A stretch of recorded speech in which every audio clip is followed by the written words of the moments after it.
A very very good afternoon to all my नादान परिंदों। कैसे हैं आप लोग? Good afternoon everyone. अगर ऑडियो वीडियो क्लियर है तो मुझे जल्दी से यस या थम्स अप दे दीजिए। गुड आफ्टरनून अर्चना, काजल, रश्मि, पार्थ, बबलू, छवि, एवरीबडी। ऑडियो वीडियो क्लियर है स्टूडेंट्स? मैं बिल्कुल अच्छी हूं, थैंक यू सो मच। कैसे हो आप लोग? चलिए, तो आज हम एक न्यू चैप्टर स्टार्ट करने वाले हैं। हम जेनेटिक्स स्टार्ट करने वाले हैं। हम प्रिंसिपल्स ऑफ इनहेरिटेंस बाद में पढ़ेंगे, हम पहले मॉलिक्यूलर बेसिस ऑफ इनहेरिटेंस पढ़ेंगे। Now this is the most important chapter. अगर मैं नंबर ऑफ क्वेश्चंस की बात करूं तो पिछले कुछ सालों में 8 से 10 क्वेश्चंस तक आए हैं इस अकेले चैप्टर से। 9 क्वेश्चन, 10 क्वेश्चन, 11 क्वेश्चंस तक आए हैं। यानी ये चैप्टर कहीं से कहीं तक स्कोप ही नहीं है कि हम जरा सा भी ढीला छोड़ दें। इतने जबरदस्त तरीके से हमें पढ़ना है। तो बिल्कुल फुल एनर्जी चाहिए, फुल पॉजिटिविटी चाहिए मुझे आपके अंदर। मैं वादा करती हूं, आपसे प्रॉमिस करती हूं कि इस चैप्टर को भी आपका one of the strongest chapters बना दूंगी। तैयार है मेरे साथ सब पढ़ने के लिए? तो आइए चलिए, आज तो आशीर्वाद लेने की बनती है। आज हम वो चैप्टर पढ़ने वाले हैं जिससे मैक्सिमम नंबर ऑफ क्वेश्चंस आते हैं फ्रॉम अ सिंगल चैप्टर। अभी तक की हिस्ट्री अगर उठाकर देखें नीट की, तो मेरे साथ सब लोग आशीर्वाद लेंगे बायोलॉजी माता का, बायोलॉजी मैया का। चेहरे पे स्माइल लाएंगे, आंखों में चमक, दिल में फुल पॉजिटिविटी। उस स्टेथोस्कोप के नाम आशीर्वाद लेते हैं बायोलॉजी माता का। बोलो बायोलॉजी मैया की जय हो। बिल्कुल डरना नहीं है, घबराना नहीं है, बहुत टाइम है अभी पढ़ने के लिए। एक स्टूडेंट ने लिखा, गुरुमा डर लग रहा है, क्या करें? बेटा डरो मत।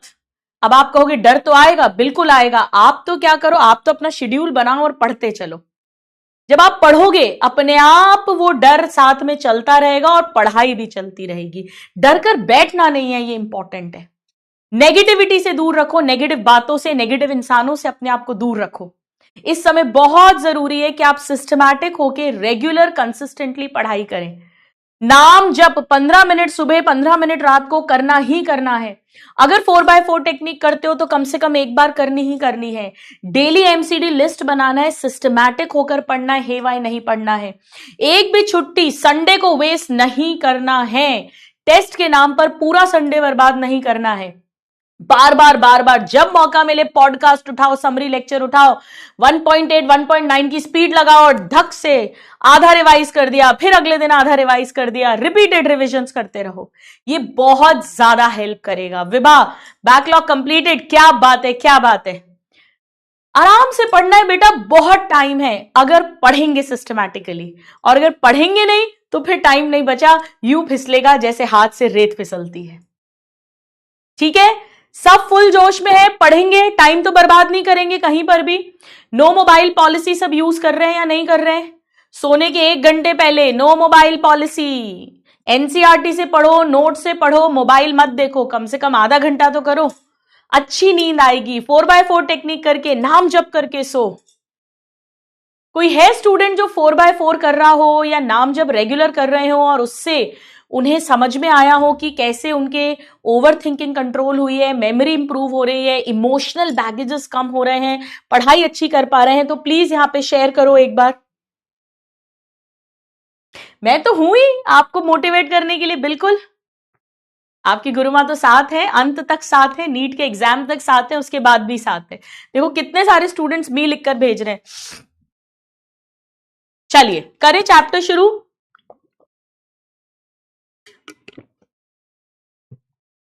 बस इसे रेगुलर करते रहो। चलो, अब हम इस चैप्टर में बेसिकली पढ़ने क्या वाले हैं? देखो, इसका नाम है molecular basis of inheritance. Inheritance मतलब एक पीढ़ी से, 1 जनरेशन से नेक्स्ट जनरेशन में जो भी इनहेरिट होता है उसका मॉलिक्यूल कौन सा है। तो आप कहोगे कि मैम वो तो डीएनए है, या कुछ वायरसेस में आरएनए है, यानी न्यूक्लिक एसिड है। हम सब पढ़ेंगे, डोंट वरी, बेसिक से पढ़ाऊंगी पूरा। न्यूक्लिक एसिड है, बिल्कुल सही बात है। तो पहले हम इस चैप्टर में डीएनए और आरएनए यानी न्यूक्लिक एसिड पढ़ेंगे। फिर हम ये पढ़ेंगे कि डीएनए से डीएनए कैसे बनता है, यानी रेप्लिकेशन का प्रोसेस। फिर हम पढ़ेंगे डीएनए से आरएनए कैसे बनता है, यानी ट्रांसक्रिप्शन का प्रोसेस। फिर हम पढ़ेंगे आरएनए से प्रोटीन कैसे बनता है, यानी ट्रांसलेशन का प्रोसेस। तो पहले हम पढ़ेंगे न्यूक्लिक एसिड कैसे बनता है, कैसे खोज की गई। आज तो हम जानते हैं डीएनए जेनेटिक मटेरियल है, सम वायरसेस में आरएनए, पर पहले कंफ्यूजन था कि शायद प्रोटीन तो नहीं है कहीं जेनेटिक मटेरियल, तो हम ये सब बात करेंगे। फिर डीएनए से डीएनए बनाना सीखेंगे, डीएनए से आरएनए बनाना सीखेंगे, आरएनए से प्रोटीन बनाना सीखेंगे। फिर हम देखेंगे कि कैसे ये सारे प्रोसेसेस रेगुलेट होते हैं, क्यों हर वक्त हर डीएनए से आरएनए प्रोटीन नहीं बनता रहता, रेगुलेशन सीखेंगे। और फिर हम human genome project DNA fingerprinting की बात करेंगे। बस हमारा चैप्टर खत्म हो जाएगा। ठीक है, चलिए तैयार है सब लोग, आ जाओ जी। तो हम स्टार्ट करते हैं। सबसे पहले हेडिंग लिखते हैं nucleic acid. Nucleic acid, heading लिखो न्यूक्लिक एसिड। बेटा सबसे पहले एक साइंटिस्ट हुए फ्रेडरिक मिशर। इन्होंने पस सेल मतलब एक तरह का WBC है, उसके अंदर न्यूक्लियस होगा, न्यूक्लियस के अंदर जेनेटिक मटेरियल होगा। इन्होंने सबसे पहले वहां पर इस केमिकल को खोजा था, डिस्कवर किया था। क्योंकि ये न्यूक्लियस के अंदर मिल रहा था, उन्होंने इसका नाम न्यूक्लिन रख दिया। बाद में एक और साइंटिस्ट आए ऑल्टमैन, जिन्होंने कहा कि ये तो एसिडिक नेचर का है, और उन्होंने फिर इस न्यूक्लिन से चेंज करके न्यूक्लिक एसिड नाम रखा। यानी पहले साइंटिस्ट है फ्रेडरिक मिशर। आई होप आप लोगों ने वो डायरी या रजिस्टर बनाया है जिसमें साइंटिस्ट के नाम लिखने हैं, क्योंकि इस चैप्टर में बहुत सारे साइंटिस्ट और बहुत सारे ईयर्स आने वाले हैं जो हमारी टिप्स पर होने चाहिए। तो फ्रेडरिक मिशर, पहले साइंटिस्ट का नाम आ गया है Frederick Miescher, discovered nucleic acid. सबसे पहले इन्होंने न्यूक्लिक एसिड की खोज की थी। Nucleic acid in nucleus of pus cells, in nucleus of pus cells, और उन्होंने नाम दिया था, 1869 की बात है, nuclein. In 1869 and termed it, क्योंकि न्यूक्लियस के अंदर मिल रहा है तो नाम दिया न्यूक्लिन। स्टूडेंट्स 1869, क्या इसमें कुछ और भी हुआ था? 1869 कुछ याद आ रहा है किसी को? तो फ्रेडरिक मिशर डिस्कवर किया था न्यूक्लियस ऑफ पस सेल में, 1869 एनसीईआरटी का डेटा है, और टर्म दिया था न्यूक्लिन, क्योंकि न्यूक्लियस के अंदर मिल रहा है। हाँ जी, चैट्स में वेट कर रही हूं मैं आपका। 1869 में कुछ और भी हुआ था क्या? हाँ, दीप ने सही लिख दिया, बहुत बढ़िया, वेरी गुड। 1969, यश ने भी सही लिखा है। RH विटेकर जी ने 5 किंगडम क्लासिफिकेशन दिया था, बट 1969। आप लोग फंसे नहीं यार, मैं सोच रही थी फंस जाओगे यार, इंप्रेस कर दिया, मजे आ गए। चलो नाउ नेक्स्ट साइंटिस्ट आए ऑल्टमैन। ऑल्टमैन को पता चला इसका एसिडिक नेचर है, फाउंड इट्स एसिडिक नेचर, और उन्होंने फिर नाम दिया इसको nucleic acid and termed it nucleic acid. Of course acidic होगा ये, अभी हम देखेंगे। इसमें फॉस्फेट है यानी फॉस्फोरिक एसिड है, इसीलिए इसका एसिडिक नेचर है। बेसिक कर देंगे तो रॉन्ग हो जाएगा। तो 2 साइंटिस्ट के नाम आ गए हैं, 1 ईयर आ गया है। चलिए अब इतना लिख लो, पहले सब लिख लो।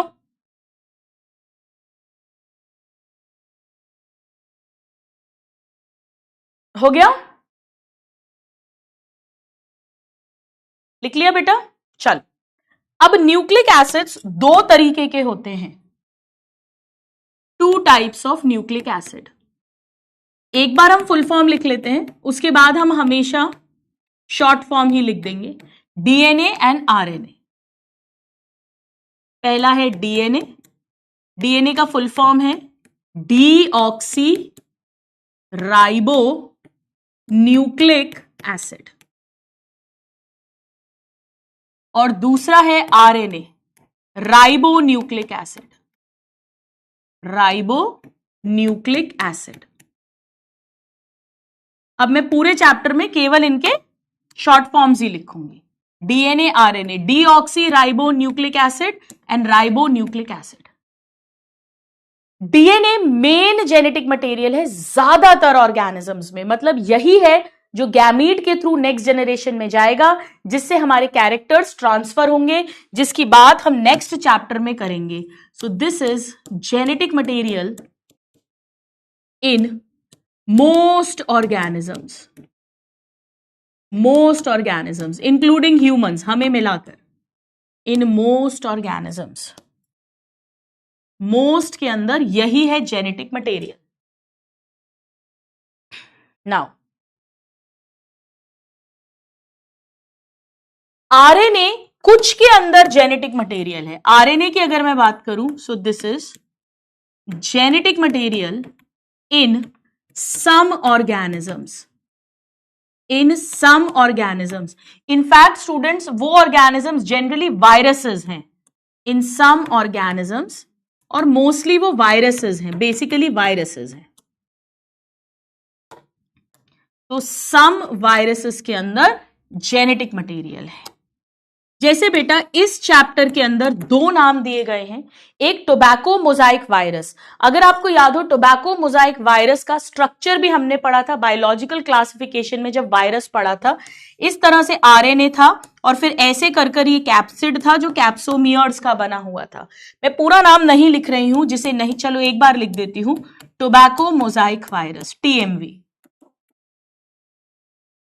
टीएमवी। और एक बेटा क्यूबी बैक्टीरियोफाज। बेटा बैक्टीरियोफाज क्या होते हैं? वो वायरस जो बैक्टीरिया को अटैक करते हैं। अगर आपको बायोलॉजिकल क्लासिफिकेशन याद हो, हमने जो बैक्टीरियोफाज पढ़ा था इस तरीके का, ऐसा पढ़ा था, ऐसा, यहां पर डीएनए था। तो जनरली बैक्टीरियोफाज के अंदर हमने डबल स्ट्रैंडेड डीएनए पढ़ा था, कि डबल स्ट्रैंडेड डीएनए होता है जेनेटिक मटेरियल, याद आ रहा है? बट क्यूबी बैक्टीरियोफाज के अंदर RNA is the genetic material. तो इस चैप्टर के अंदर ये दो एग्जाम्पल्स दिए हुए हैं। बट इसके अलावा HIV, human immuno deficiency virus, जो हम ह्यूमन हेल्थ एंड डिजीज में पढ़ेंगे, जो एड्स करता है, वो भी आरएनए वायरस है। और कोरोना वायरस, क्योंकि कोरोना हुआ है अभी अभी, हो सकता है कभी पूछ ले, तो वो भी आरएनए वायरस है। अब सुनिए ध्यान से बेटा, डीएनए जो है वो केवल जेनेटिक मटेरियल है, बट आरएनए जेनेटिक मटेरियल के अलावा और भी काम करता है। जैसे आरएनए 3 तरह के होते हैं, हम धीरे धीरे पढ़ेंगे। पहला आरएनए है मैसेंजर आरएनए। जब डीएनए से प्रोटीन बनना है तो बीच में मैसेज लेकर जो जाएगा वो मैसेंजर आरएनए है। यानी आरएनए एक मैसेंजर मॉलिक्यूल है। डीएनए का मैसेज इसी पर कोड होगा, हम देखेंगे कैसे, और फिर प्रोटीन बनेगा। तो मैसेंजर आरएनए या एमआरएनए, यानी आरएनए एक मैसेंजर मॉलिक्यूल की तरह भी काम करता है। इसके बाद जब प्रोटीन बनेगा तो अमीनो एसिड्स ज्वाइन होते हैं पेप्टाइड बॉन्ड से, आप सबको आइडिया होगा। बेटा वो अमीनो एसिड्स पकड़ पकड़ कर साइटोप्लाज्म से अडेप्ट कर करके टीआरएनए लाता है, ट्रांसफर आरएनए, वो ट्रांसफर करता है अमीनो एसिड को, यानी ये अडेप्टर मॉलिक्यूल भी है। ये अमीनो एसिड्स पकड़ पकड़ के लाएगा। हम सब सीखेंगे जब हम प्रोटीन सिंथेसिस की बात करेंगे, टीआरएनए की बात करेंगे, हम सब बात करेंगे। डीएनए केवल जेनेटिक मटेरियल है, बट आरएनए आप देख रहे हैं जेनेटिक तो है ही सम वायरसेस में, मैसेंजर भी है, अडेप्टर भी है।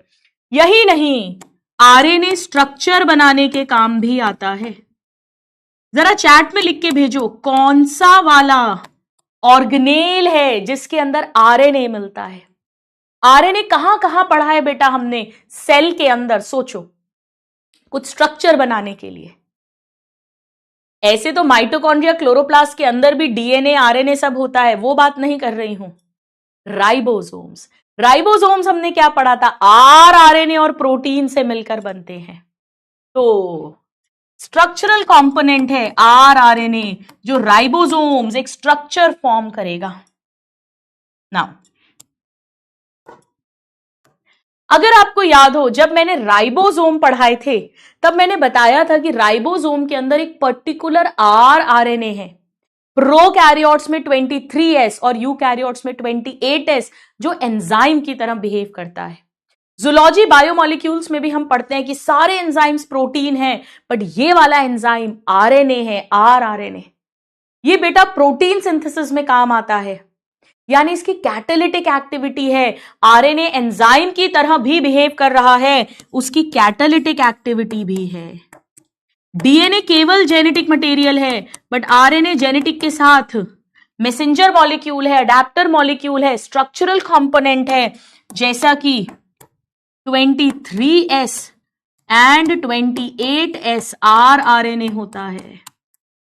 मैं सिखाऊंगी, जब आपको प्रोटीन सिंथेसिस बताऊंगी, ऐसे एंजाइम को राइबोजाइम कहते हैं, राइबोजाइम। ये भी आरआरएनए है। एमआरएनए, टीआरएनए, आरआरएनए हम बात करेंगे। ये प्रोकैरियोट्स के अंदर एंजाइम है जो प्रोटीन बनवाएगा, ये यूकैरियोट्स के अंदर है। तभी तो राइबोसोम को प्रोटीन फैक्ट्री बोला है, क्योंकि राइबोसोम के अंदर ये आरआरएनए है और वो प्रोटीन बनवाएंगे। कैसे, हम सीखेंगे। ठीक है, लिख लो यहां तक, एवरीबडी नोट कर लीजिए।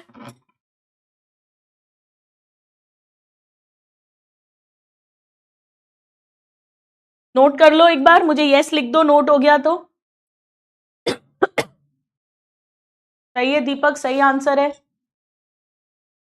हो गया तो एक बार डन लिख दो बेटा।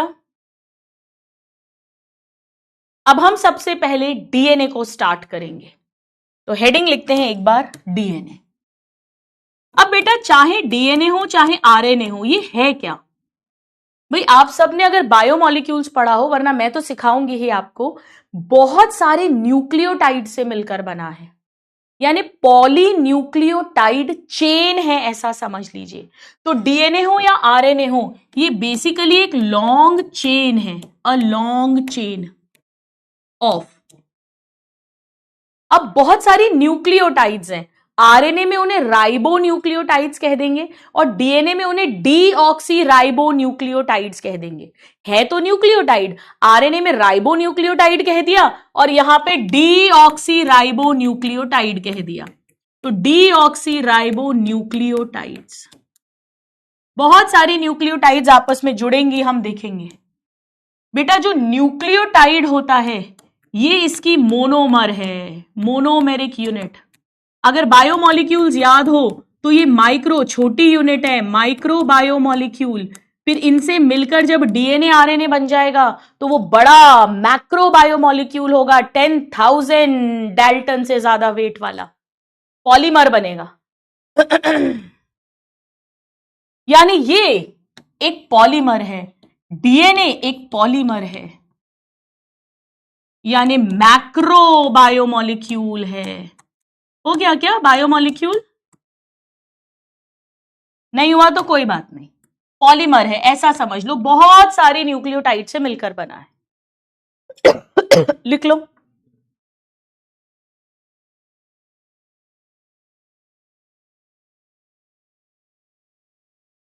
अब जब भी कोई पूछे कि किसी डीएनए की लेंथ बताओ, लेंथ ऑफ डीएनए, तो इसका क्या मतलब है? देखो समझो, लेंथ ऑफ डीएनए, सपोज करो कि ये एक चेन बनी। सपोज यहां पे एडेनाइन वाली न्यूक्लियोटाइड है, मैं सब बनाना सिखाऊंगी, thymine, cytosine, guanine, guanine, guanine, guanine, cytosine, thymine, 1 2 3 4 5 6 7 8 9 और ये 10। सपोज एक चेन के अंदर 10 न्यूक्लियोटाइड्स हैं जो आपस में फॉस्फोडाईस्टर बॉन्ड से जुड़ी हैं। बेटा डीएनए मोस्टली डबल स्ट्रैंडेड होता है, तो एक और स्ट्रैंड होगा और वहां पर मैं सिखाऊंगी कॉम्प्लीमेंट्री बेस पेयर होता है, ए के सामने टी, टी के सामने ए, सी के सामने जी और जी के सामने सी, ऐसा। और ये आपस में हाइड्रोजन बॉन्ड से जुड़ते हैं। 2 हाइड्रोजन बॉन्ड AT के बीच में होते हैं और 3 हाइड्रोजन बॉन्ड CG के बीच में होते हैं। ये सब हम धीरे धीरे डिटेल में भी पढ़ेंगे, धीरे धीरे हम सब पढ़ेंगे। यानी यहां पर 10 न्यूक्लियोटाइड्स हैं in one strand, in one strand, एक स्ट्रैंड में, इन वन स्ट्रैंड। अगर मैं आपसे पूछूं कि इस डीएनए की लंबाई कितनी है, तो आप क्या कहोगे कि मैम दो न्यूक्लियोटाइड के बीच में जितना डिस्टेंस है मल्टीप्लाई बाय जितनी न्यूक्लियोटाइड है। या तो ऐसे निकाल लो, या देखो इसे क्या बोलेंगे, इसे ये वन बेस पेयर कहलाता है या वन न्यूक्लियोटाइड पेयर कहलाता है। वन न्यूक्लियोटाइड पेयर मतलब 2 न्यूक्लियोटाइड का जोड़ा बन गया है, पेयर। बेस पेयर को शॉर्ट में BPB लिखते हैं। यानी इसके अंदर कितने बेस पेयर होंगे? 10 बेस पेयर होंगे। 1 2 3 4 5 6 यानी 10 बेस पेयर हैं, 10 बेस पेयर हैं इस डीएनए के अंदर। तो बेटा 1 बेस पेयर और नेक्स्ट बेस पेयर के बीच का डिस्टेंस मल्टीप्लाई बाय जितने बेस पेयर्स हैं, ऐसे भी तो निकाल सकती हूं। आप सिंगल स्ट्रैंड से भी निकाल सकते हो या बेस पेयर के फॉर्म में भी निकाल सकते हो, बट क्योंकि डीएनए मोस्टली डबल स्ट्रैंडेड ही होता है तो हम बेस पेयर के नंबर के अकॉर्डिंग बताएंगे कितनी लंबाई है। जितने ज्यादा बेस पेयर होंगे उतना लंबा डीएनए होगा। यानी लेंथ ऑफ डीएनए को हम कैसे परिभाषित करते हैं? Defined as number of nucleotides. या तो बोलो कितनी न्यूक्लियोटाइड्स हैं अगर वन स्ट्रैंड की बात कर रहे हो, या बोलो कितने नंबर ऑफ बेस पेयर हैं, बेस पेयर, एक ही बात है। या number of pair of nucleotides, एक ही बात है बेटा, सब एक ही बात है। न्यूक्लियोटाइड के पेयर बोल दो, बेस पेयर बोल दो, या नंबर ऑफ न्यूक्लियोटाइड बोल दो, कैसे भी बोल दो, कैसे भी बोल दो। अब ये फिक्स है स्पीशीज के लिए, मतलब ऐसा नहीं है कि मेरा डीएनए 2 मीटर हो, आपका डीएनए 10 मीटर हो, किसी और का डीएनए 50 मीटर हो, इंसान का नहीं। हम सब होमोसेपियन है, सेम स्पीशीज है, हम सबका डीएनए 2.2 मीटर लंबा ही होगा। उसके अंदर टोटल 6.6 बिलियन बेस पेयर होंगे, ये फिक्स है बेटा। यानी जो लेंथ ऑफ द डीएनए है, number of base pairs in DNA है, that is a characteristic of an organism. वो एक ऑर्गेनिज्म का, एक स्पीशीज का फिक्स्ड कैरेक्टर है, कैरेक्टरिस्टिक ऑफ एन ऑर्गेनिज्म। यानी पर्टिकुलर स्पीशीज के लिए फिक्स है कि कितने बेस पेयर्स या न्यूक्लियोटाइड पेयर होंगे और उसके डीएनए का कितनी लंबाई होगी। ये सब कुछ प्रकृति ने, नेचर ने फिक्स कर रखा है। लिख लीजिए एक बार।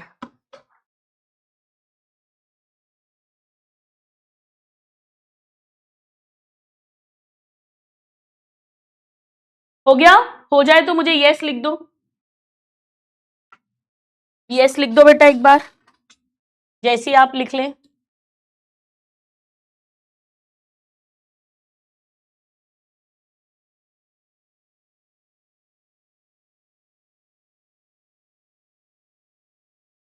हो गया?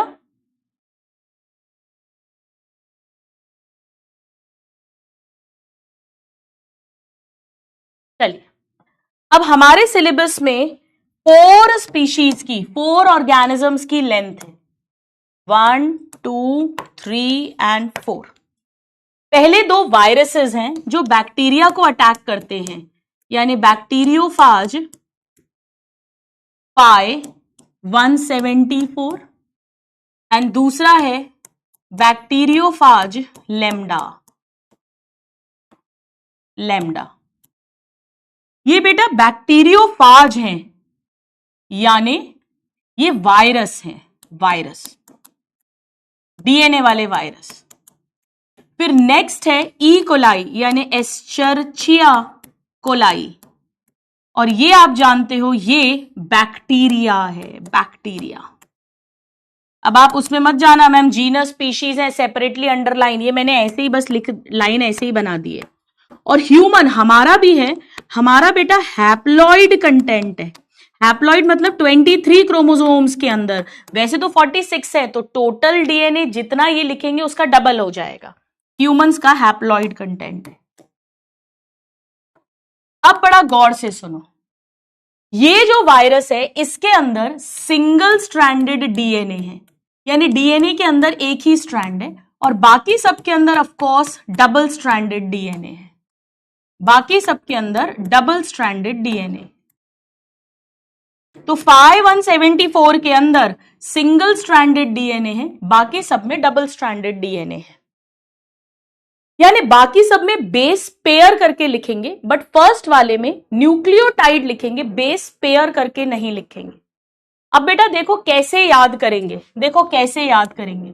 मैं छोटी छोटी टिप्स बता रही हूं, अगर आपको हेल्पफुल लगे तो आप उसे अपनी लैंग्वेज में शॉर्ट में लिख लेना, वरना डायरेक्ट भी लर्न कर सकते हो। देखो मैं कैसे याद करती हूं।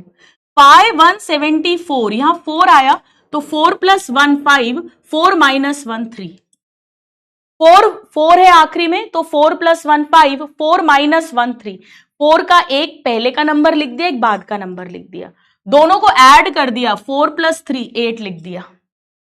और यहां डबल स्ट्रैंडेड नहीं है, डबल स्ट्रैंडेड नहीं है, डबल स्ट्रैंडेड नहीं है, तो डबल यानी 2 स्ट्रैंड्स नहीं है, तो 2 माइनस कर दिया तो 6 आ गया। अब आप कहोगे नहीं मैम हमको तो इतनी मेहनत नहीं करनी, हम तो सीधे याद कर लेंगे। बेटा बहुत खुशी की बात है, आप वैसा याद कर लो, मुझे कोई प्रॉब्लम नहीं है, कैसे भी याद करो, रटना होना चाहिए। ये छोटी छोटी टिप्स हेल्प करती हैं ऑप्शंस में से चूज करने में। तो 4 है तो 4 + 1 एंड 4 - 1 यानी 5 और 3 लिख दिया, 5 3 को ऐड कर दिया, 8 बन गया, और 2 स्ट्रैंड्स नहीं है तो 2 माइनस करके 6 लिख दिया। बेस पेयर नहीं लिख सकती, यहां न्यूक्लियोटाइड लिखने पड़ेंगे, बेस पेयर नहीं लिख सकती। अब यहां पर मैंने 48 लिखा, 48, यहां डबल स्ट्रैंड्स हैं, डबल स्ट्रैंड्स हैं, तो मैंने 2 ऐड कर दिया, तो 48 में 2 ऐड कर दिया तो 50 बन गया, और मैंने 2 ऐड करा है, तो 48 में 2 ऐड कर दिया तो 50 बन गया। इतने बेस पेयर होंगे, 48 में 2 ऐड कर दिया और 50 बन गया। नाउ यहां पर कोलाई के अंदर 4 अल्फाबेट्स आते हैं, 4, तो मैंने 4 लिख दिया। कोलाई के अंदर 4 अल्फाबेट्स आते हैं तो मैंने 4 लिख दिया। 5 लिखने का मेरा मन नहीं है तो मैंने डॉट लगा दिया और 6 लिख दिया। कोलाई में 4 अल्फाबेट्स आते हैं तो 4 लिख दिया, 5 लिखने का मन नहीं है, डॉट लगा दिया, उसके बाद 6 लिख दिया, और 6 लिखा है तो 10 टू द पावर भी 6 लिख दिया, यानी 4.6 million base pair. Million, 10 to the power 6 का मतलब होता है मिलियन। अब ह्यूमंस में मैंने कैसे किया, ह्यूमंस के अंदर देखो डीएनए की स्पेलिंग में 3 आता है, फिर एक डॉट लगाया, फिर से 3, मेरा तो 3 लिखने का मन है, डीएनए की स्पेलिंग में 3 आता है तो 3 लगाया, डॉट लगाया, 3 लगाया, और 3 3 9 कर दिया, 3 3 9 कर दिया, यानी 3.3 बिलियन बेस पेयर। ये हैप्लॉइड कंटेंट है, आधा डीएनए, हम तो डिप्लॉइड हैं, यानी अगर टोटल डीएनए की बात करेंगे, अगर टोटल डीएनए की बात करेंगे ह्यूमंस के अंदर, तो इसको 2 से मल्टीप्लाई करेंगे, यानी 6.6 बिलियन बेस पेयर, 6.6 हो जाएगा अगर टोटल डीएनए की बात करेंगे। जिसे हेल्प करे वो ये छोटी छोटी चीजें अपनी भाषा में लिख लेना, वरना कोई बात नहीं। तो 5x 174, 4 है, 4 + 1 किया, 4 - 1 किया, दोनों को ऐड किया, डबल स्ट्रैंडेड नहीं है तो 2 माइनस कर दिया, 5 3 8 6, 48 किया, 2 ऐड किया, 50, यानी 48 50 और 2 इतनी बेस पेयर है। कुलाई में 4 अल्फाबेट्स है तो 4 लिखा, 5 लिखने का मन नहीं है, डॉट लगाया, 6 लिखा, 6 लिखा तो 10 टू द पावर 6 लिख दिया। ह्यूमंस में 3 लिखा, डॉट लगाया, 3 लिखा, 3 3 9 कर दिया, टोटल हो जाएगा 6.6 बिलियन बेस पेयर।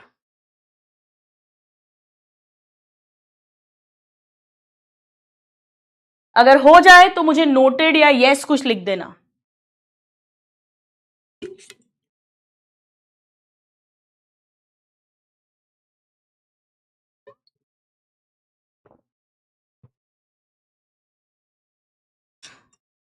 हो गया बेटा?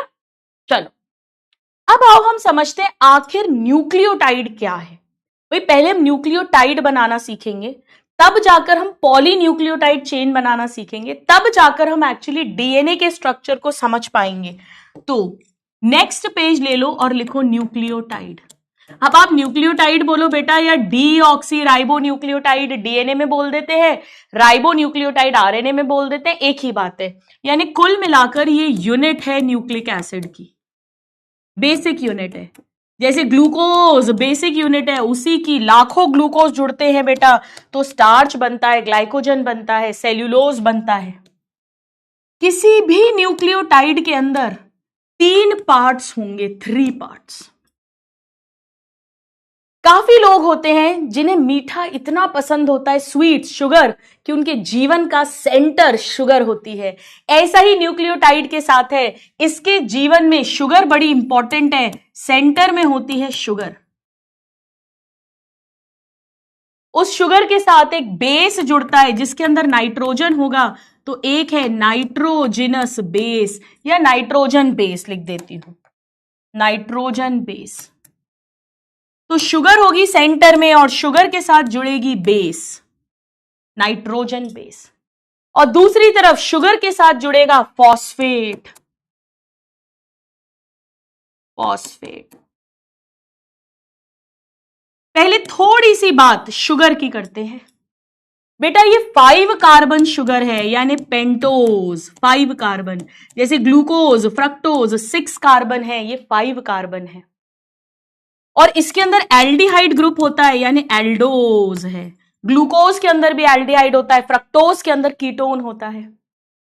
अब बेटा इन शुगर्स को क्या कहते हैं? राइबोज कहते हैं आरएनए के अंदर। अगर ये शुगर आरएनए के अंदर है तो उसे राइबोज कहेंगे, और अगर डीएनए के अंदर है तो डीऑक्सी राइबोज कहेंगे, डीऑक्सी राइबोज।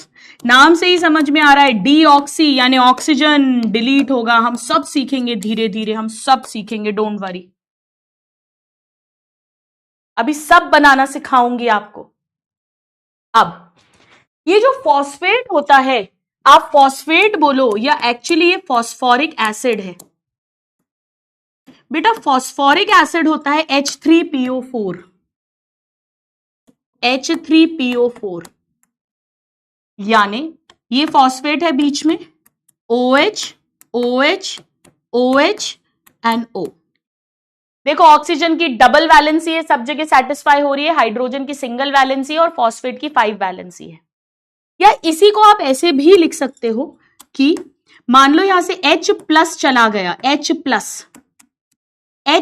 गया तो O पे माइनस चार्ज आ गया, यहां भी प्लस चला गया, O पे माइनस चार्ज आ गया, यहां भी H+ प्रोटॉन चला गया तो O पे माइनस चार्ज आ गया, एक प्लस चला गया तो माइनस चार्ज आ गया। यानी इसी को आप PO4 3 नेगेटिव भी कह सकते हो। तो एक्चुअली डीएनए को जो नेगेटिव चार्ज देता है, जो एसिडिक नेचर देता है, वो ये देता है। इसीलिए डीएनए आरएनए एसिडिक है, इस फॉस्फेट के कारण एसिडिक है। It provides negative charge and acidic nature. ये जो फॉस्फेट है, this provides negative charge and acidic nature to nucleic acid. ये इंपॉर्टेंट है बेटा कि डीएनए आरएनए यानी न्यूक्लिक एसिड एसिड क्यों है? Because of phosphate, nucleic acid. तो यही प्रोवाइड करता है नेगेटिव चार्ज, यही प्रोवाइड करता है एसिडिक नेचर। ये इंपॉर्टेंट है, ठीक है।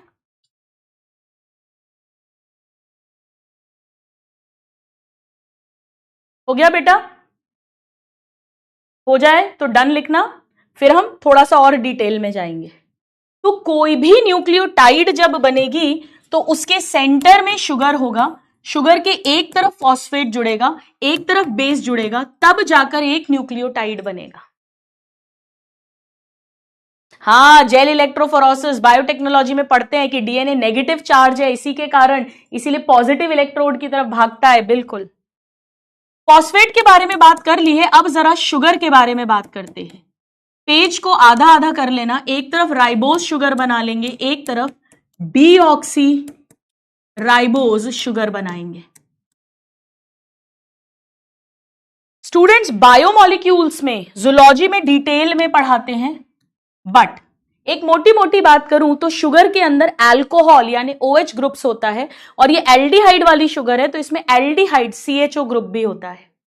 जब ये रिंग बनती है तो एक ऑक्सीजन आ गया, ऐसा समझ लो, और बाकी ये कार्बन है। बेटा ये कार्बन है, ये कार्बन है, ये first carbon, second carbon, third carbon, fourth carbon, और फोर्थ कार्बन से जुड़ा है फिफ्थ कार्बन।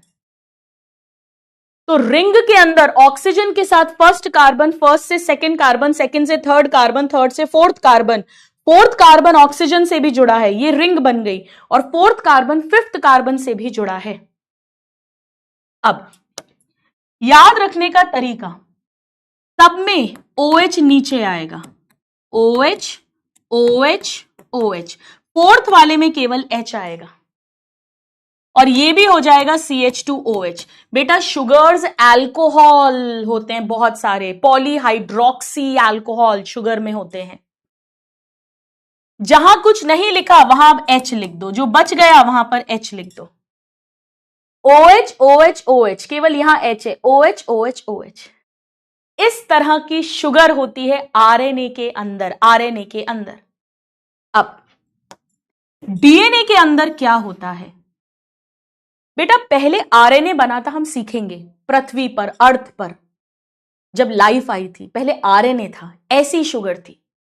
फिर हुआ क्या, ये जो सेकेंड कार्बन है, सेकेंड कार्बन, यहां से एक ऑक्सीजन हट गया, वाटर हटता है तो डीहाइड्रो वर्ड यूज करते हैं, ऑक्सीजन हटेगा तो डीऑक्सी वर्ड यूज करेंगे। यानी जो डीऑक्सी राइबोज शुगर है वो है तो पूरी इसी की तरह, ऑक्सीजन के साथ फर्स्ट कार्बन, फर्स्ट कार्बन के साथ सेकंड, सेकंड के साथ थर्ड, थर्ड के साथ फोर्थ, और फोर्थ वाले के साथ फिफ्थ कार्बन है। यहां पर भी ये हो जाएगा CH2OH, ये सिंपल H है, यहां पर OH है, यहां पर भी OH है, बट एक कहानी में ट्विस्ट आएगा। ट्विस्ट ये आएगा कि यहां पर केवल H मिलेगा, यहां सेकेंड कार्बन पर OH है और यहां के सेकेंड कार्बन पर केवल H है। एक ऑक्सीजन कम हो गया, इसीलिए इसका नाम है डीऑक्सी। राइबोज में से एक ऑक्सीजन कम हो गया, ये मोर स्टेबल है बेटा, मोर स्टेबल, क्योंकि OH ग्रुप रिएक्टिव होता है, वो बॉन्ड्स बना सकता है, H नहीं बना सकता, ये मोर स्टेबल है। धीरे धीरे कर कर RNA से DNA बनेगा। यानी this is formed by removal of oxygen atom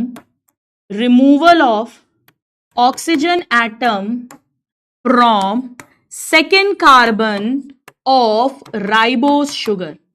जो राइबोज शुगर है उसके सेकेंड कार्बन से एक ऑक्सीजन रिमूव हो गया, एक ऑक्सीजन रिमूव हो गया, तो ये बन गई डीऑक्सी राइबोज शुगर। बेटा ये होता है C5H10O5, जैसे ग्लूकोज है C6H12O6, जितने कार्बन उतने ऑक्सीजन, डबल हाइड्रोजन। लेकिन यहां क्या होगा, यहां पे कार्बन उतने ही हैं, हाइड्रोजन उतने ही हैं, बट ऑक्सीजन एक कम हो जाएगा, 4 ही ऑक्सीजन एटम्स होंगे। बायोमोलिक्यूल्स अगर जूलॉजी लेजेंड में एक स्टूडेंट लिख रहा है, आप पढ़ चुके हैं तो मैम ने आपको जरूर पढ़ा दिया होगा। चल, पर मैं एक बार बेसिक जरूर बताऊंगी। चलिए, तो हमने शुगर की बात कर ली, हमने फॉस्फेट की बात कर ली, हो गया तो एक बार डन लिख दो मुझे, नोटेड, डन, व्हाटएवर। अब हम बात करते हैं थोड़ी सी नाइट्रोजन बेस की, नाइट्रोजन बेस की। बेटा नाइट्रोजन बेस जो है ये एक साइक्लिक स्ट्रक्चर है, बेसिक है, ये बेसिक, डिफरेंट डिफरेंट तरह के साइक्लिक स्ट्रक्चर्स हैं। So this is basic in nature, but overall DNA RNA जो है, ओवरऑल न्यूक्लिक एसिड एसिडिक ही होगा, तो फॉस्फेट एसिडिक देगा, ये बेसिक है, बट ओवरऑल एसिडिक पार्ट ज्यादा होता है। They are heterocyclic ring structures, heterocyclic ring structures हैं इनके भी। Ring structures. बेटा ये बेसिस दो तरह की होती है, टू टाइप्स की। मैं इवोल्यूशन चैप्टर में जूलॉजी में पढ़ाऊंगी कि जैसे जैसे पानी के अंदर लाइफ क्रिएट हो रही थी, कार्बन, हाइड्रोजन, ऑक्सीजन, नाइट्रोजन, इनके कॉम्बिनेशंस बनकर ये बेसिस बनी। कुछ बेसिस होती हैं टोमेटो प्यूरी की तरह, प्यूरी यानी प्यूरीन्स, और कुछ है पिरामिड की तरह यानी पिरामिडीन्स। पिरामिडीन्स, प्यूरीन्स एंड पिरामिडीन्स। आप इसे कैसे याद कर सकते हो? बड़ा आसान है। देखो, एक कैंची लो, ये कैंची है, कैंची के अंदर एक पिरामिड ले लिया मैंने, पिरामिड, और कैंची से इस पिरामिड को मैंने कट किया।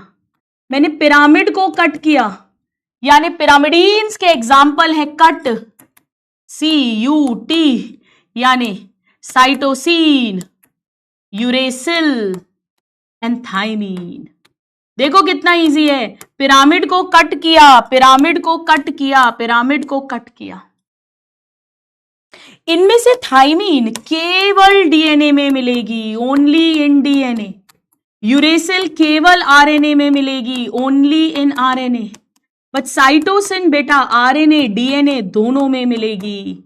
डीएनए में भी हो सकती है, आरएनए में भी होगी। हम सब सीखेंगे अभी धीरे धीरे। तो पिरामिड को कट किया, पिरामिड को कट किया तो साइटोसिन, यूरेसिल, थाइमीन। देखो इस थाइमीन की स्पेलिंग अलग है। एक थाइमीन ये पढ़ा है विटामिन B1 जो होता है, जब हमने रेस्पिरेशन पढ़ा था वहां लिंक रिएक्शन में पढ़ा था, थाइमीन पायरोफॉस्फेट। बेटा इस कॉन्सेप्ट पे क्वेश्चन आया था, उन्होंने स्पेलिंग गलत कर और क्वेश्चन बना दिया था। तो याद रखना ये विटामिन था और इसमें THY है। और प्यूरीन, प्यूरी टमाटर की प्यूरी से मैं बना रही हूं आलू गोभी, इसमें आएगा आलू यानी एडेनाइन और गोभी यानी ग्वेनाइन। आलू गोभी, आलू गोभी, आलू गोभी, ये दोनों में मिलती हैं। बोथ डीएनए के अंदर भी मिलेगी एंड आरएनए के अंदर भी मिलेंगी। अब इनके लिए साइंटिस्ट ने कुछ स्टैंडर्ड सिंबल बनाया है। साइंटिस्ट ने बोला कि इसे हम कैपिटल C कहेंगे, इसे कैपिटल U, इसे कैपिटल T, इसे कैपिटल A और इसे कैपिटल G, ऐसे ही डिनोट किया जाएगा। तो पिरामिड को कट करते हैं तो पिरामिडीन्स है कट, यानी साइटोसिन, यूरेसिल, थाइमीन, और प्यूरी बनाएंगे आलू गोभी के अंदर डालेंगे तो आलू गोभी यानी एडेनाइन एंड ग्वेनाइन।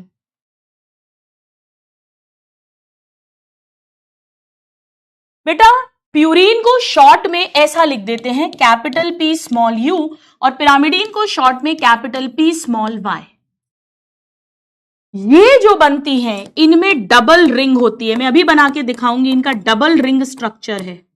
टोटल इनमें 9 मेंबर्स होते हैं, 9 मेंबर्ड। इसमें नाइट्रोजन होती है 1, 3 एंड 7 एंड 9 पोजीशन पर, मैं अभी बना के दिखाऊंगी आपको। जबकि जितनी भी पिरामिडीन्स हैं इन सब के अंदर सिंगल रिंग होती है, सिंगल रिंग।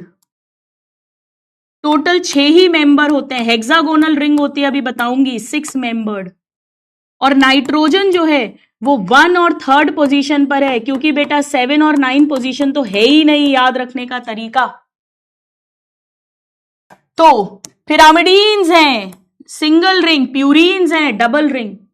जो डबल है वहां ज्यादा मेंबर्स हैं, 9 मेंबर्स होंगे रिंग के अंदर, दोनों रिंग के अंदर मिलाकर यहां 6 है।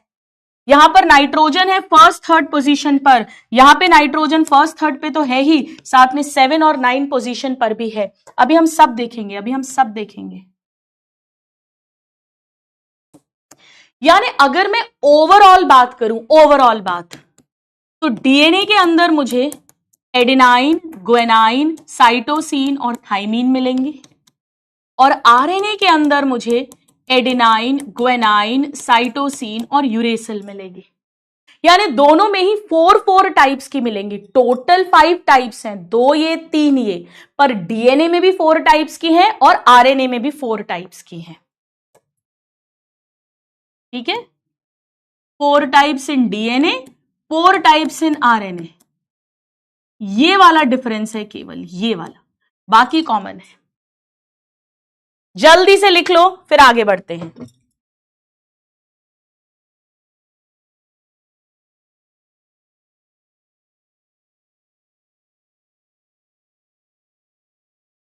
हो जाए तो मुझे डन लिख देना एक बार। अब आ जाओ, हम पहले प्यूरीन बनाना सीखते हैं। हम एक टिपिकल प्यूरीन बनाते हैं। प्यूरीन, बेटा प्यूरीन डबल रिंग है, तो एक्चुअली 1 हेक्सागोनल रिंग होगी ऐसी, और 1 पेंटागोनल रिंग है ऐसी। यहां से नंबरिंग शुरू करेंगे, 1 2 3 4 5 6, ये एक रिंग हो गई 6 7 8 9, 1 2 3 4 5 6, और इधर हो गई 7 8 9। अब मैंने कहा है आपसे टोटल 9 मेंबर्स हैं। फर्स्ट पोजीशन पे, थर्ड पोजीशन पे, 7th पोजीशन पर और 9th पोजीशन पर नाइट्रोजन है। जहां नहीं बनाया वो सब कार्बन है। Second position, fourth position, 5th position, 6th position, 8th position, वहां पे कार्बन्स हैं, मैं बना नहीं रही हूं। अब यहां पर इस तरह से 3 डबल बॉन्ड है। देखो मैंने ऑल्टरनेट बनाए हैं, यहां बनाया, यहां नहीं बनाया, यहां बनाया, यहां नहीं बनाया, यहां बनाया, यहां नहीं बनाया, और फिर यहां नहीं बनाया, यहां बनाया। ये टिपिकल प्यूरीन होती है, टिपिकल बेसिक स्ट्रक्चर। इसमें हल्का हल्का सा चेंज होके एडेनाइन और ग्वेनाइन बनते हैं। जैसे हमारी एनसीईआरटी के अंदर एडेनाइन का स्ट्रक्चर दिया हुआ है, ग्वेनाइन का नहीं दिया, तो मैं ग्वेनाइन नहीं बना रही हूं, मैं भी एडेनाइन बताती हूं। बेटा ये तो है ही, पर बेसिक स्ट्रक्चर है। एडेनाइन बनाने के लिए 6th पोजीशन पर अमीनो ग्रुप लग जाता है, यानी ये तो पूरा बनेगा hexagonal, pentagonal, first, third, 7th and 9th, 1 2 3 4 5 6 7 8 9। Double bonds देखो, 1 ऑल्टरनेट डबल बॉन्ड्स भी बना दिए, और 6th पोजीशन पर अमीनो ग्रुप लग जाता है, यानी एडेनाइन होती है 6 amino purine. 6 amino purine basic structure purine का जो है, उसमें आप 6 पोजीशन पर अमीनो ग्रुप लगा दो तो ये बन जाएगी एडेनाइन, 6 अमीनो प्यूरीन। ये एनसीईआरटी में बायोमोलिक्यूल्स में दिया हुआ है, इसीलिए बहुत इंपॉर्टेंट है। 6 अमीनो प्यूरीन। अमीनो है बेटा, सॉरी 2 आएगा यहां, 2 अमीनो है ना, NH2। चल अब आ जाओ, हम टिपिकल पिरामिडीन की बात करते हैं, बहुत इजी है। टिपिकल पिरामिडीन, बेटा इसमें 6 मेंबर्स हैं, केवल ये फर्स्ट वाली रिंग बना लो, केवल फर्स्ट वाली रिंग ये। अब इसकी नंबरिंग यहां से स्टार्ट होती है, 1 2 3 4 5 6 ऐसा। यहां पर ऐसे गई थी एंटी क्लॉकवाइज, 1 2 3 4 5 6। यहां पर ऐसे जाती है क्लॉकवाइज, 1 2 3 4 5 6 ऐसे। बॉन्ड्स वही होंगे, डबल बॉन्ड्स, ये बना दिए डबल बॉन्ड्स, और 1 और 3rd पोजीशन पर ये बना दी नाइट्रोजन। ये एक टिपिकल पिरामिडीन है, टिपिकल। अब इसमें थोड़ा थोड़ा चेंज होगा, तो उसके अकॉर्डिंग यूरेसिल, साइटोसिन या थाइमीन बनेगा। हमारी एनसीईआरटी में यूरेसिल दिया हुआ है, इसका स्ट्रक्चर एनसीईआरटी में दिया हुआ है। कैसे बनता है यूरेसिल? बेटा बहुत इजी है, जब इसके 2nd और 4th पोजीशन पर ऑक्सीजन लगता है। अब देखो ऑक्सीजन लगाना है, ऑक्सीजन की डबल वैलेंसी होती है बेटा।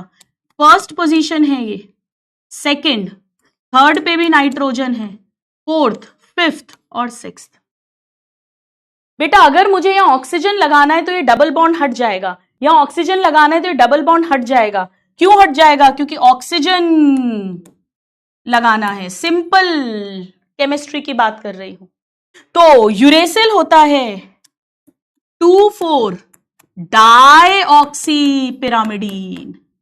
जब पिरामिडीन के अंदर 2nd और 4th पोजीशन पर ऑक्सीजन लगता है तो यूरेसिल बन जाता है।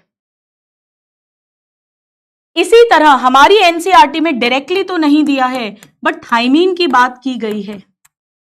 बेटा थाइमीन ऐसे ही पहले यूरेसिल होगी, एडेनाइन, ग्वेनाइन, साइटोसिन डीएनए में, आरएनए में, दोनों में है, पर पहले आरएनए बना उसमें यूरेसिल थी, ऐसा। फिर इसके 5th पोजीशन पर मिथाइल ग्रुप लग गया, यूरेसिल के 5th पोजीशन पर मिथाइल ग्रुप लग गया, यूरेसिल के 5th पोजीशन पर मिथाइल ग्रुप लग गया, तो थाइमीन बन गई। यानी जब मुझे थाइमीन बनानी है बेटा, मैं कुछ नहीं करूंगी, मैं सिंपल यूरेसिल बनाऊंगी। 1st पोजीशन 3rd पोजीशन पर नाइट्रोजन है, 2nd और 4th पोजीशन पर ऑक्सीजन है, ठीक है, और मैं 5th पोजीशन पर मिथाइल ग्रुप लगा दूंगी, मिथाइल ग्रुप। मुझे कुछ नहीं करना, मुझे यूरेसिल बनाकर 5th पोजीशन पर मिथाइल ग्रुप लगा देना है, तो ये थाइमीन बन गई। और जैसे ही ऐसा हुआ, ये मोर स्टेबल थी, तो शुगर राइबोज से डीऑक्सी राइबोज बनी जो मोर स्टेबल है, बेस यूरेसिल की जगह थाइमीन बनी जो मोर स्टेबल है। तभी तो डीएनए मोर स्टेबल होगा, तभी तो ज्यादातर ऑर्गेनिज्म डीएनए वाले सरवाइव करे, आरएनए वाले लुप्त होते गए, एक्सटिंक्ट होते गए, तभी तो आज प्रेजेंट टाइम में मोस्ट ऑर्गेनिजम्स में DNA is the genetic material. तो ये बात हमारी एनसीईआरटी में लिखी हुई है, इसीलिए ये भी इंपॉर्टेंट है।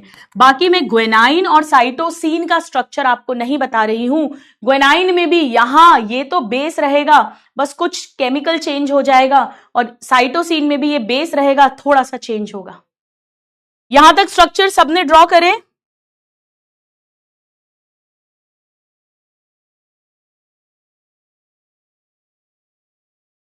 ये सब आपने बायोमोलिक्यूल्स में पढ़ा होगा, कोई बात नहीं, बिल्कुल बेसिक से पढ़ रहे हैं हम, धीरे धीरे आराम से। कितने स्टूडेंट्स को यहां तक समझ आ गया? जरा एक थम्स अप भेजो। हमने बात करी कि न्यूक्लिक एसिड की खोज 1869 में फ्रेडरिक मिशर ने न्यूक्लियस ऑफ पस सेल में की। उन्होंने नाम न्यूक्लिन दिया। बाद में ऑल्टमैन ने देखा ये एसिडिक नेचर का है, उसे न्यूक्लिक एसिड नाम दिया। 2 टाइप्स के न्यूक्लिक एसिड है, डीएनए जो ओनली जेनेटिक मटेरियल है, बट आरएनए जो जेनेटिक के साथ साथ messenger molecule, adapter molecule, structure बनाता है, यानी राइबोसोम और कैटालिटिक एंजाइमेटिक एक्टिविटी भी है। फिर हमने बात की कि डीएनए आरएनए बेसिकली लंबी सी चेन है न्यूक्लियोटाइड्स की। लेंथ नंबर ऑफ न्यूक्लियोटाइड या नंबर ऑफ बेस पेयर से चेक करेंगे। फिर हमने 2 वायरस, 1 बैक्टीरिया और ह्यूमन के अंदर नंबर ऑफ बेस पेयर्स की बात की। और फिर हम अब समझ रहे हैं आखिर न्यूक्लियोटाइड होता क्या है। टेक्निकली मुझे ये नहीं पढ़ाना चाहिए, क्योंकि एक्सपेक्टेड है कि आपने बायोमोलिक्यूल्स में पढ़ रखा है, पर मैं अपनी पूरी ड्यूटी निभाऊंगी, तो मैं आपको बता रही हूं कि न्यूक्लियोटाइड के अंदर एक कोई बेस आएगी, इनमें से, इन 5 में से कोई एक बेस आएगी, एक शुगर आएगी डीएनए आरएनए के अकॉर्डिंग, डीऑक्सी राइबोज या राइबोज, और एक साथ में फॉस्फेट आएगा। जब ये तीनों जुड़ेंगे तब न्यूक्लियोटाइड बनेगी। तो अभी हमने केवल अलग अलग समझा है कंपोनेंट्स को। अब आइए हम एक न्यूक्लियोटाइड बनाना सीखते हैं। Formation of a nucleotide, formation of a nucleotide. अब इन तीनों को अटैच करेंगे, बॉन्ड करेंगे, जोड़ेंगे। अब ये डीएनए आरएनए आप जो भी बना रहे हो, सबसे पहले सेंटर में शुगर आएगी, सबसे पहले सेंटर में शुगर आएगी। 1st carbon, 2nd carbon, 3rd carbon, 4th carbon, और ये हो गया 5th कार्बन। यहां पर है CH2OH, ये H था, यहां पर HOH। अगर आरएनए है तो 2nd कार्बन पर OH होगा, डीएनए होगा तो 2nd कार्बन पर H होगा। हम अभी उतना ध्यान नहीं दे रहे हैं। तो ये सपोज राइबोज यानी शुगर है, शुगर बना लो, फिर हम बात करते हैं। कोई बात नहीं बेटा, अभी बायोमोलिक्यूल्स नहीं हुआ। कोमल कोई बात नहीं, मैं पढ़ा तो रही हूं, मैं पढ़ा तो रही हूं, नेहा पढ़ा तो रही हूं बेटा, कोई बात नहीं है, मैम पढ़ा तो रही है, क्यों फिक्र करते हो? तभी तो पढ़ा रही हूं। मैं ये मानकर चलती हूं कि मुझे तो आपको बेसिक से ही पढ़ाना है, डोंट वरी, बस पढ़ो समझो, ठीक है? चलिए अब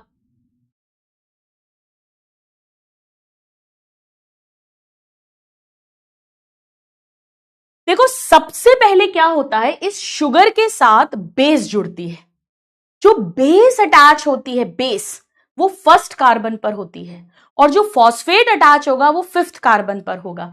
यानी शुगर सेंटर में है, इसके फर्स्ट कार्बन से यहां जो फर्स्ट कार्बन है फर्स्ट वाला कार्बन, इससे मैं बेस जोड़ूंगी, और जो फिफ्थ कार्बन है उससे फॉस्फेट जोड़ूंगी। यानी फर्स्ट कार्बन और लास्ट कार्बन। पहले हम बेस जोड़ना सीखते हैं। देखो सपोज करो मैं एडिनाइन की बात करूं, बेटा एडिनाइन के अंदर जो नाइट्रोजन है लास्ट वाला, 9th पोजीशन वाला, उसके साथ इसका जो फर्स्ट वाला कार्बन है वो बॉन्ड बनाता है, 9th वाला।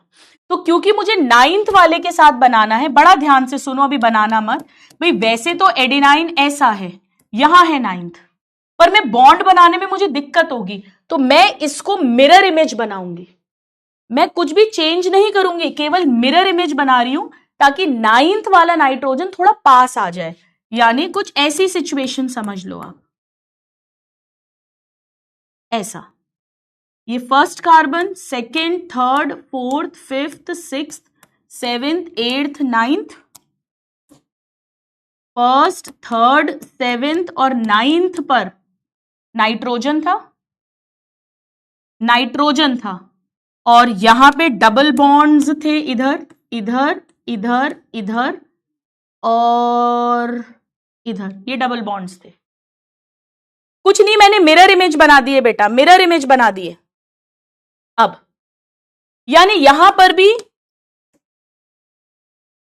ऐसा होगा।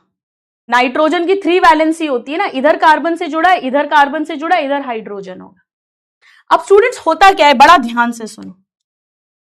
ये जो शुगर है, इसका जो फर्स्ट कार्बन है, इसका जो OH है, और इधर 9th वाले नाइट्रोजन का जो H है, ये बॉन्ड ये निकल जाते हैं, ये रिमूव हो जाते हैं। H2O, पानी रिमूव होता है, डिहाइड्रेशन। जैसे ही ये रिमूव होंगे, बड़ा ध्यान से समझो, जैसे ही ये रिमूव होंगे, ये वाला नाइट्रोजन और ये वाले कार्बन के बीच में बॉन्ड बन जाएगा। ये बॉन्ड बन गया, ये जुड़ गए। क्योंकि कार्बन को भी वैलेंसी सेटिस्फाई करनी है, नाइट्रोजन को भी करनी है। नाइट्रोजन का हाइड्रोजन चला गया है और कार्बन का OH चला गया, उसकी भी वैलेंसी एक कम है, इसकी भी वैलेंसी एक कम है, तो ये दोनों आपस में जुड़ जाते हैं। बेटा इससे ज्यादा केमिस्ट्री में नहीं पढ़ा सकती। जब आप कार्बोहाइड्रेट पढ़ते हो तो कार्बन कार्बन जुड़ता है, उसे ग्लाइकोसिडिक बॉन्ड बोलते हैं। यहां पे कार्बन नाइट्रोजन जुड़ रहा है तो इसे एन ग्लाइकोसिडिक बॉन्ड बोलते हैं।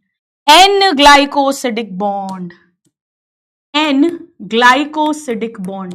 बेटा जब कार्बन कार्बन जुड़ता है, जो आप कार्बोहाइड्रेट में पढ़ेंगे, उसे ग्लाइकोसिडिक बॉन्ड बोलते हैं। यहां पर कार्बन और नाइट्रोजन जुड़ते हैं तो इसे एन ग्लाइकोसिडिक बॉन्ड बोलते हैं। N glycosidic bond. शुगर का फर्स्ट कार्बन होगा, और बेस का अगर प्यूरीन है, एडेनाइन या ग्वेनाइन, तो 9th वाला नाइट्रोजन होगा। पर बेटा यहां पर हो सकता था यूरेसिल, साइटोसिन या थाइमीन यानी पिरामिडीन होती। पिरामिडीन में तो 9th रिंग होती नहीं है, उसमें तो 6 ही मेंबर होते हैं, सिंगल रिंग होती है। उसमें पहला वाला नाइट्रोजन बॉन्ड बनाता है। बॉन्ड ऐसे ही बनेगा, नाइट्रोजन के साथ हाइड्रोजन और इसका OH यानी वाटर, H2O रिमूव होगा और बॉन्ड बन जाएगा, यानी N glycosidic bond. Next page पर लिखते हैं ताकि खिचड़ी ना पके। N glycosidic bond, N glycosidic bond किसके बीच में बनेगा? Between first carbon of pentose sugar, राइबोजो चाहे डीऑक्सी राइबोजो, बेटा दोनों में ऐसा ही होगा। एंड अगर प्यूरीन है तो 9th वाला नाइट्रोजन, और अगर पिरामिडीन है तो फर्स्ट वाला nitrogen of nitrogen base. Sugar का हमेशा फर्स्ट कार्बन जुड़ा है, पर बेस का 9th नाइट्रोजन अगर प्यूरीन है और फर्स्ट नाइट्रोजन अगर पिरामिडीन है, यह है एन ग्लाइकोसिडिक बॉन्ड। बेटा कितना धीरे तो पढ़ा रही हूं, और कितना धीरे पढ़ाऊं मुझे बताओ जरा, कितना धीरे पढ़ाऊं? बिल्कुल बेसिक्स पढ़ रहे हैं हम।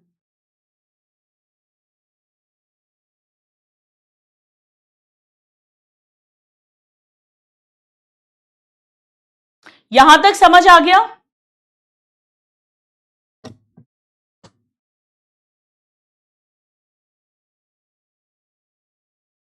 अब ध्यान से सुनो, यानी यहां पर हुआ क्या है, यहां पर एक शुगर, पेंटोज शुगर, और एक कोई भी नाइट्रोजन बेस, कोई भी एक नाइट्रोजन बेस, ये अटैच हो गई है, ये जुड़ गई है साथ में, नाइट्रोजन बेस और शुगर जुड़ गई है। बेटा इसे न्यूक्लियोसाइड कहेंगे। अब हम कहेंगे कि ये एक न्यूक्लियोसाइड बन गई है, न्यूक्लियोसाइड। देखो कितना इजी है याद रखना, sugar base side, sugar base side, ये बन गई साइड, टाइड नहीं बनी, अभी टाइड बनानी पड़ेगी तब जाकर डीएनए आरएनए बनेगा। यानी हम क्या कह सकते हैं कि जैसे ही शुगर चाहे डीएनए की हो चाहे आरएनए की हो, वो किसी भी एक नाइट्रोजन बेस के साथ जुड़ी तो ये बन गया न्यूक्लियोसाइड, न्यूक्लियोसाइड, टाइड नहीं बना अभी, side, base sugar, sugar base, ये बन गया साइड। ठीक है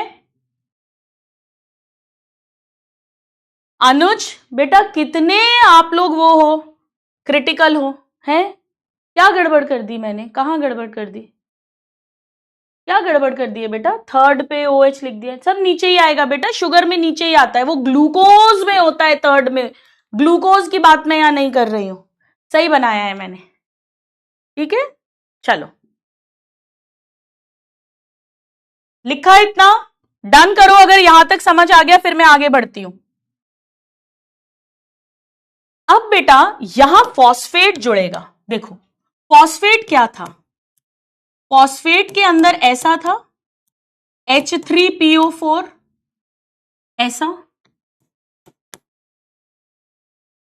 ऐसा था, ठीक है। अब यहां भी एक पानी निकलेगा, ये देखो ये पानी निकला, पानी निकालने वाली हूं मैं, पानी, एक का H जाएगा और एक का OH जाएगा, सपोज ये गया, ये गया -H2O,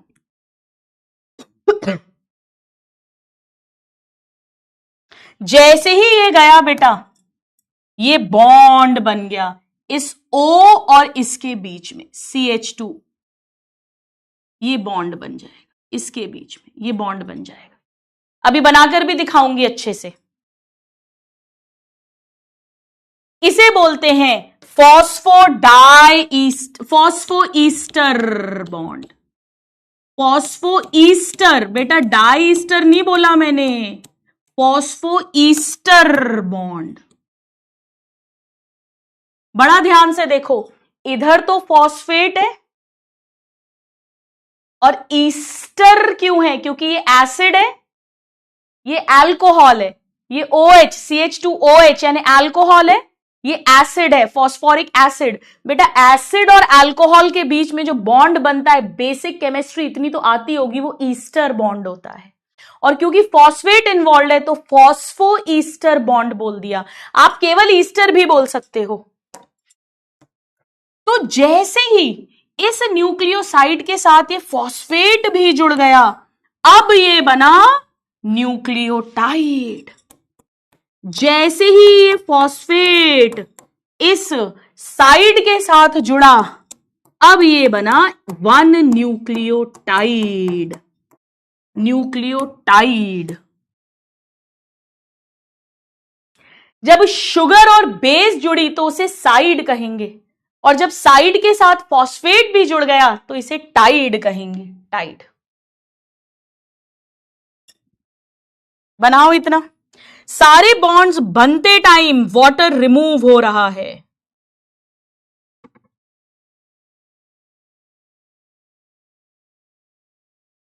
yes Megha, now it is nucleotide. बेटा जो अभी आप लिख रहे हो, कितनी वो करते हो यार आप लोग, गिचपिच, कितना लो कंसंट्रेशन है आपका, कितना डाइवर्टेड हो आप। अनुज, हद कर दी बेटा।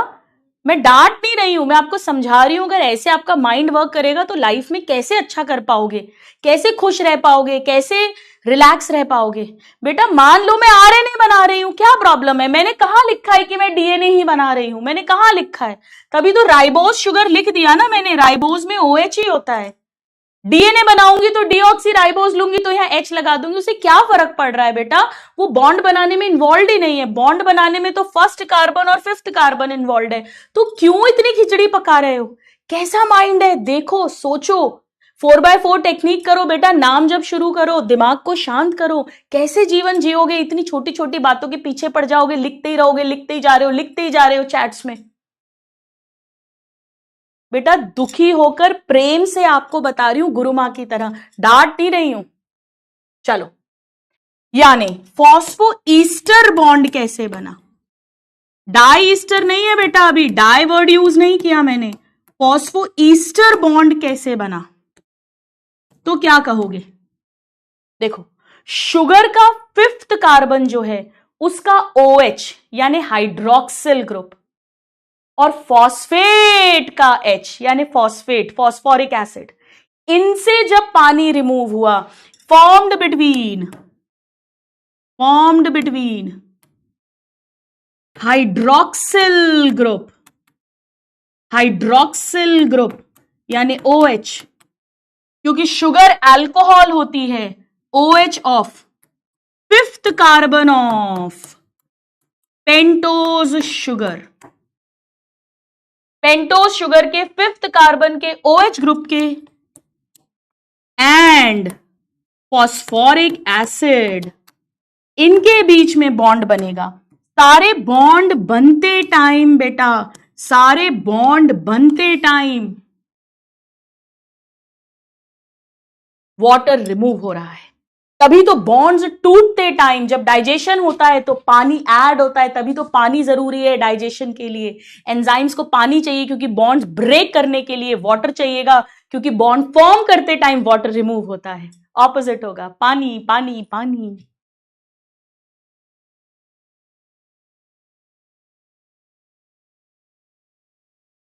यानी न्यूक्लियोटाइड क्या है अगर कोई पूछे तो आप कह सकते हो न्यूक्लियोसाइड प्लस फॉस्फेट, या तो ऐसा कह दो, या आप इसे ऐसा भी लिख सकते हो कि नाइट्रोजन बेस प्लस शुगर, ये साइड है, प्लस फॉस्फेट, तो ये टाइड हो गया। सिंपल, मैं कोई बड़ी बातें नहीं कर रही हूं, बहुत ही सिंपल सी बातें बता रही हूं। साइड प्लस फॉस्फेट बोल दो, या साइड के अंदर बेस प्लस शुगर है तो base plus sugar plus phosphate बोल दो।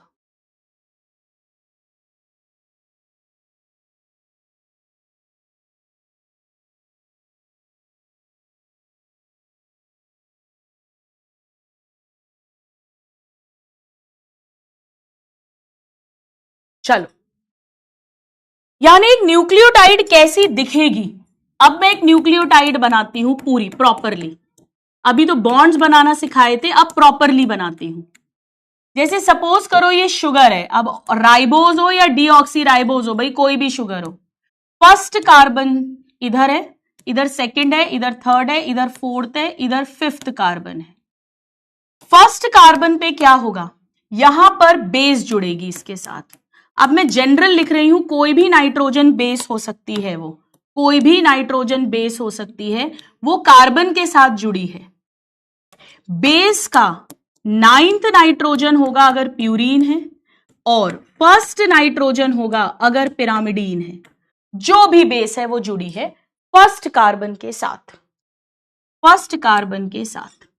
और फिफ्थ कार्बन पर क्या स्टोरी होगी? CH2 है पर OH हट गया है और यहां पर फॉस्फेट था, ये था, और यहां केवल OH बचा है, O बचा है। यहां से OH हट गया था CH2OH और यहां से H हट गया था, रिमूव हो गया था, यानी O बचा है। तो ये बॉन्ड हो गया, ये बॉन्ड ईस्टर बॉन्ड, ये बॉन्ड हो गया। ठीक है, आया समझ में?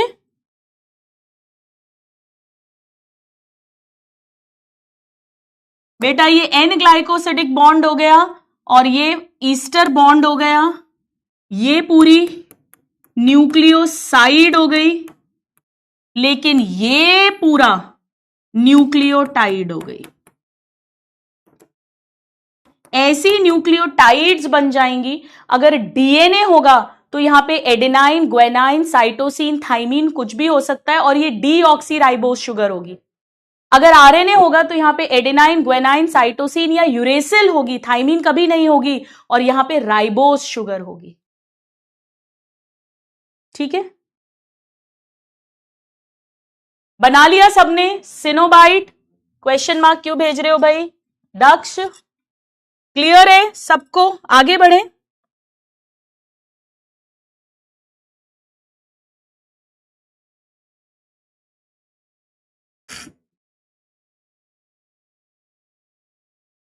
अब मैं एक जबरदस्त चीज पढ़ा रही हूं जिसपे से क्वेश्चंस आते हैं और वो है इनका नामकरण, इनकी नेमिंग। एक न्यू पेज लेकर एक टेबल बनाइए, इस पर बहुत प्यारे क्वेश्चंस बनते हैं। अब आप उसे बायोमोलिक्यूल्स का क्वेश्चन भी कह सकते हो या आप उसे मॉलिक्यूलर बेसिस का क्वेश्चन भी कह सकते हो, जिसका भी बोलो चाहें, पर क्वेश्चंस बड़े इंपॉर्टेंट है। एक तरफ हम लिखेंगे नाइट्रोजन बेस, फिर जब वो शुगर के साथ जुड़ा तो बना न्यूक्लियोसाइड, और जब और फॉस्फेट भी ऐड हो गया तो बना न्यूक्लियोटाइड। आइए एक बार बेसिस के नाम लिखते हैं। Adenine, guanine, cytosine, uracil and thiamine.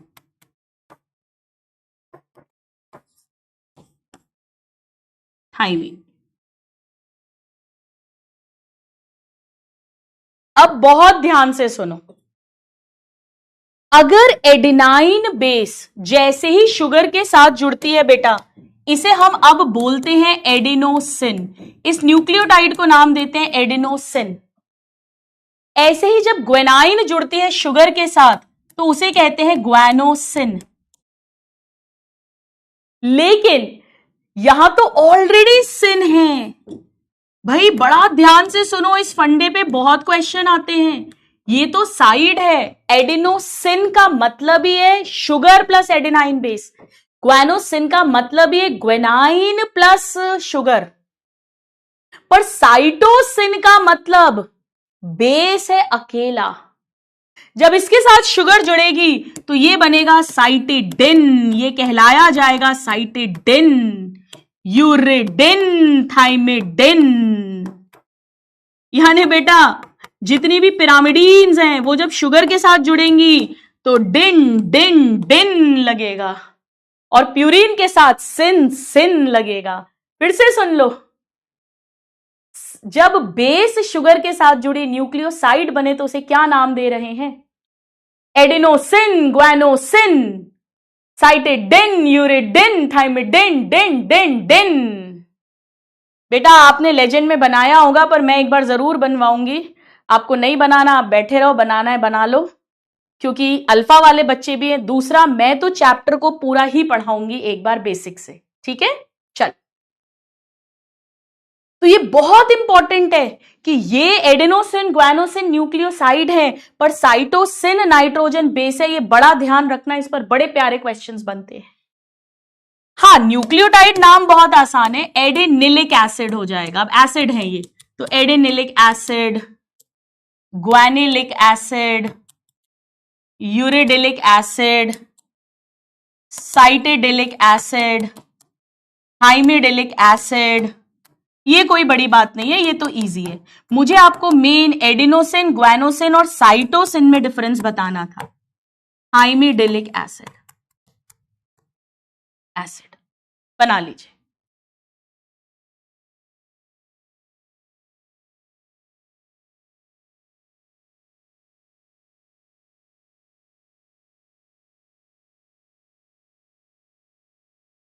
Students एक बात और समझ लो, चलो बना लो, पहले बना लो, जिसने नहीं बनाया बनाया लो। एक्चुअली क्या होता है बेटा, आरएनए के अंदर तो ये बोलेंगे, डीएनए के अंदर इसे एनसीईआरटी में ऐसा लिखा है डीऑक्सी एडिनोसिन कह देंगे, ऐसे ही डीऑक्सी एडेनिलिक एसिड कह देंगे, है ना। एडिनोसिन ही है, डीऑक्सी लगा दिया अगर डीएनए की बात करेंगे, और नॉर्मल आरएनए है तो एडिनोसिन बोल दिया। आपसे ये सब इतना नहीं पूछेंगे, पर एनसीईआरटी में ऐसा दिया है इस चैप्टर में, इसलिए मैं ऐसा लिखवा रही हूं। हम तो नॉर्मल एडिनोसिन, ग्वानोसिन ऐसे ही वर्ड्स को यूज करेंगे। इसी तरह यहां पर डीएनए के अंदर ये हो जाएगा बेटा डीऑक्सी ग्वानोसिन, ये हो जाएगा deoxy cytidylic acid, cytidine, deoxy cytidine. ऐसे ही ये हो जाएगा डीऑक्सी थाइमिडिन।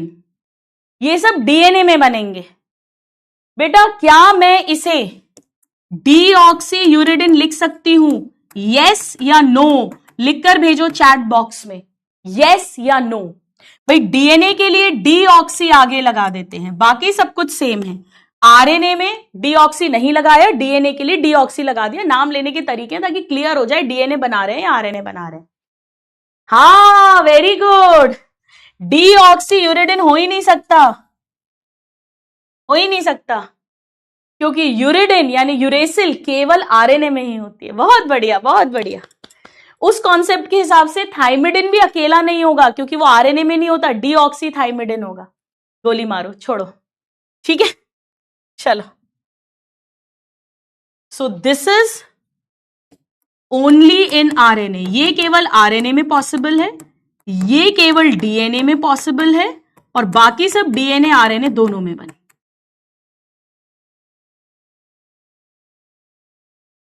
ये मैंने बता दिया आपको, ये भी सारा मैंने आपको बता दिया। यस, ये भी हो गया, ये भी हो गया, ये भी हो गया, न्यूक्लियोसाइड भी हो गया। बेटा ये बायोमॉलिक्यूल्स का है, ये भी मैंने बनवा दिया है, ये भी बनवा दिया है। चलो अब आगे हल्की सी कहानी थोड़ी सी और लेते हैं, फिर एनसीईआरटी देखेंगे। तो हमने न्यूक्लियोटाइड बनाना सीख ली, हमने शुगर, बेस और फॉस्फेट को जोड़ना सीख लिया। शुगर सेंटर में है, फर्स्ट कार्बन से बेस जुड़ा है, फिफ्थ कार्बन से फॉस्फेट जुड़ा है। बेस और शुगर एन ग्लाइकोसिडिक बॉन्ड से जुड़ा है, और जो अपना फॉस्फेट है वो ईस्टर, फॉस्फो ईस्टर बॉन्ड से जुड़ा है। ये तो वन न्यूक्लियोटाइड बनी। ऐसे ही अब हम न्यूक्लियोटाइड्स को जोड़ेंगे तो बनेगी पहले डाई न्यूक्लियोटाइड, ट्राई न्यूक्लियोटाइड, और अल्टीमेटली बन जाएगी पॉली न्यूक्लियोटाइड चेन। अभी हमने वन न्यूक्लियोटाइड बनाना सीखा है, अब हम उन न्यूक्लियोटाइड्स को जोड़ेंगे बेटा तो बनेगी पॉली न्यूक्लियोटाइड चेन। आइए हेडिंग लिखिए, अब ये कैसे बनेगी हम देखेंगे, बहुत मजे आएंगे। लिखो,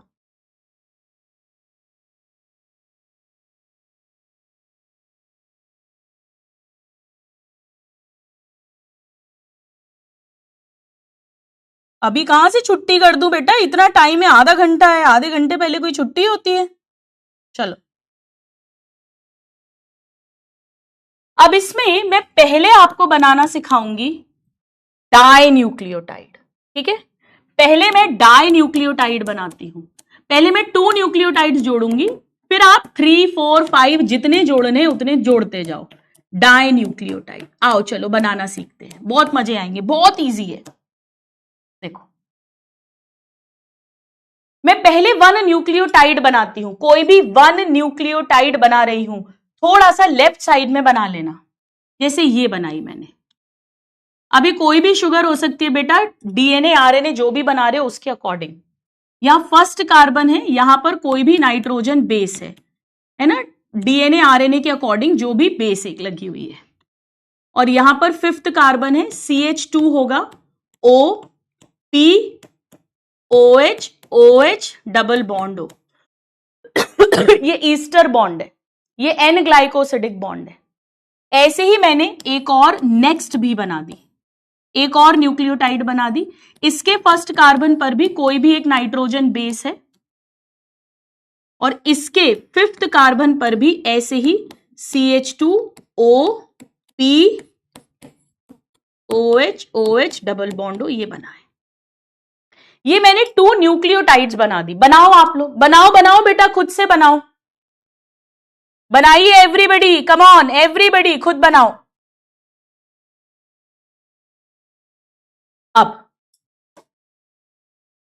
अब चाहे ये राइबोस शुगर है, चाहे डीऑक्सी राइबोस शुगर है, वो तो 2nd कार्बन की बात है, पर 3rd कार्बन पे अगर मैं बात करूं तो चाहे राइबोस हो चाहे डीऑक्सी राइबोस हो, दोनों में ही 3rd कार्बन पर ऐसा रहता है। 2nd कार्बन की मैं बात नहीं कर रही हूं, वो कुछ भी हो सकता है। डीएनए आरएनए में 3rd कार्बन तो सेम है शुगर का। अब बेटा बहुत ज्यादा ध्यान से सुनो, मुझे सुनो। फर्स्ट कार्बन ने तो बेस के साथ बॉन्ड बनाया जब न्यूक्लियोटाइड बन रही थी, लास्ट कार्बन ने फॉस्फेट के साथ बनाया जब न्यूक्लियोटाइड बन रही थी। 2nd कार्बन दोनों का अलग अलग है। 4th कार्बन ऑलरेडी ऑक्सीजन और 5th कार्बन से जुड़ा है, और वैसे भी यहां पर H था केवल।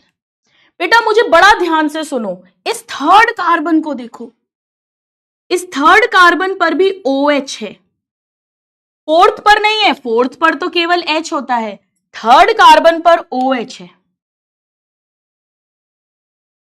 यहां इसके पास भी OH है, फॉस्फोरिक एसिड के पास 3 OH थे, एक OH का हाइड्रोजन तो निकल गया पानी जब न्यूक्लियोटाइड बन रही थी, पर अभी भी और OH है।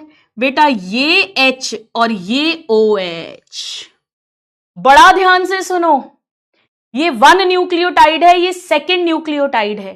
फर्स्ट न्यूक्लियोटाइड के शुगर के 3rd कार्बन का OH नेक्स्ट सक्सीडिंग अगली न्यूक्लियोटाइड के फॉस्फेट के साथ बॉन्ड बनाएगा, वही पानी निकलेगा, पानी निकलता है, ये पानी निकल गया और ये बॉन्ड बन गया।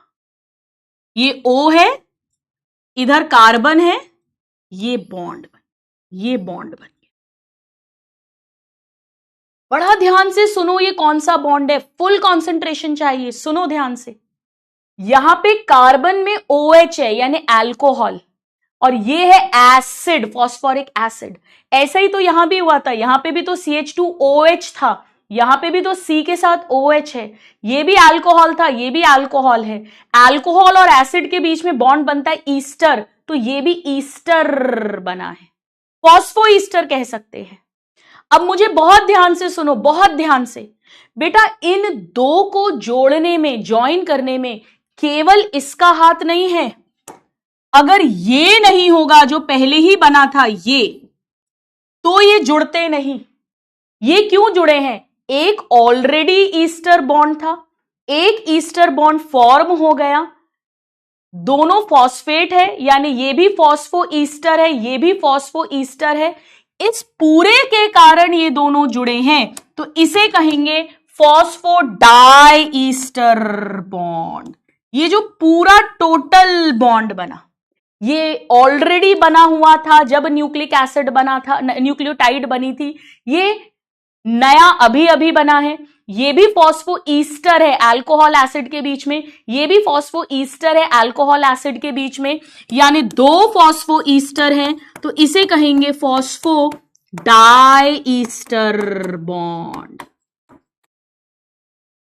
यहां पर जो फॉस्फेट है एक तरफ पिछली वाली लास्ट वाली शुगर के 3rd कार्बन से जुड़ा है, और एक तरफ अपने ही न्यूक्लियोटाइड वाली शुगर के 5th कार्बन से जुड़ा है। 3rd कार्बन 5th कार्बन, तो इसका पूरा नाम है 3,5 फॉस्फो डाई ईस्टर बॉन्ड। आया समझ में? कितने स्टूडेंट्स को समझ आ गया बताइए? लेजेंड, अल्फा, जो भी बच्चे हो चाहे। मैं फिर कहती हूं बेटा, यहां पे ऑलरेडी ईस्टर बॉन्ड बने हैं, फॉस्फो ईस्टर, जब ये न्यूक्लियोटाइड्स बन रही थी 5th कार्बन शुगर के साथ, और ये अब बन गया जोड़ने के लिए एक और फॉस्फो ईस्टर। जुड़ी क्यों है? इसके और इसके टोटल के कारण जुड़ी है।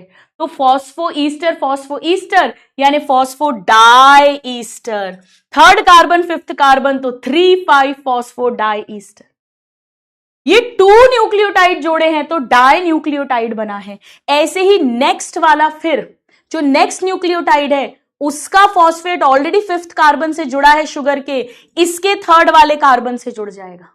ऐसे कर कर ये जुड़ते जाएंगे जुड़ते जाएंगे जुड़ते जाएंगे, पूरी एक चेन बन जाएगी। आओ अब हम चेन बनाते हैं, चेन बनाते हैं।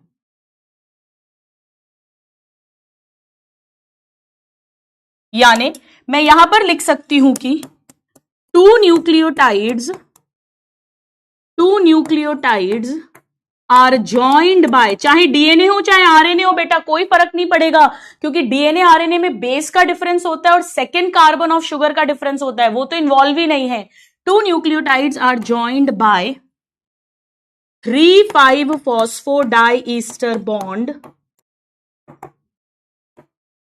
to form a dinucleotide.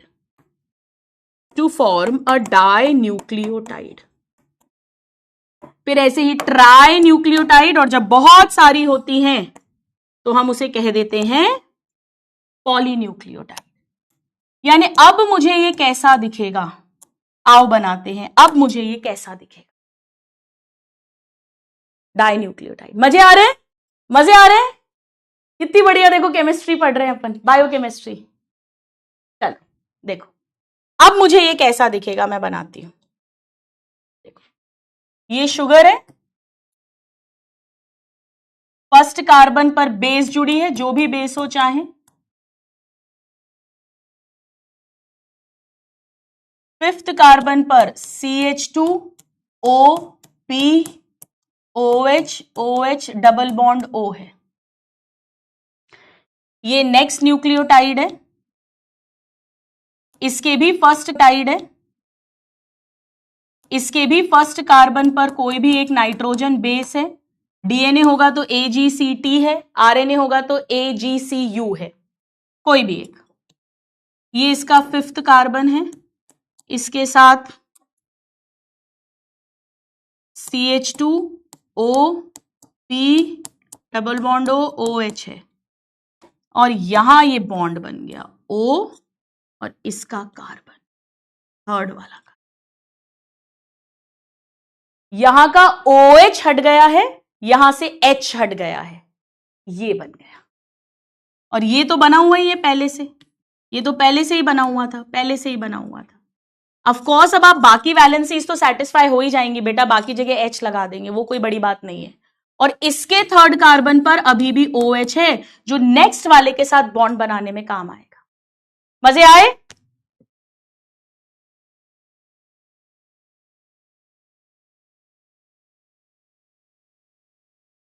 चलिए हो गया, तो मुझे डन लिखो। बिल्कुल इजी वे में पढ़ रहे हैं, सिंपल केमिस्ट्री। हो गया? तनुश्री ओके, कमाल, कमल से क्या बातें कर रही हो यार? कमल है, कमला है, पता ही नहीं है। रोहित कह रहा है झूठी, तू झूठी, मैं मक्कार। चल,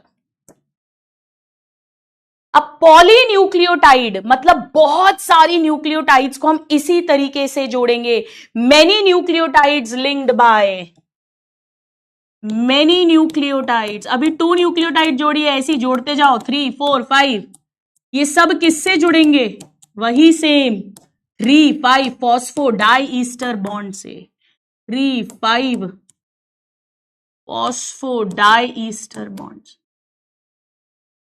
मैं जब अपनी प्रिपरेशन कर रही थी नीट की 12th क्लास में, तब बेटा मेरा स्ट्रॉन्गेस्ट सब्जेक्ट जो था, फेवरेट स्ट्रॉन्गेस्ट, वो ऑर्गेनिक केमिस्ट्री था। Chemistry was my most favourite and most scoring. Chemistry में सबसे ज्यादा नंबर आते थे, सब में अच्छे आते थे, बट केमिस्ट्री में बहुत पसंद थी मुझे टीचर बहुत अच्छी मिली थी ऑर्गेनिक केमिस्ट्री की। चलो अब आओ एक पॉलीन्यूक्लियोटाइड चेन बनाते हैं। एक नया पेज ले लो बेटा, एक नया पेज ले लो। मैं ज्यादा नहीं, मैं 3 जोड़ के दिखाती हूं, 3 जोड़ के, ठीक है। चलो आओ आओ, बनाओ बनाओ बनाओ, आलस नहीं करो, बनाओ, बार बार बनाओ, कोई बात नहीं है। कुछ सिखाना है आपको, बना लो।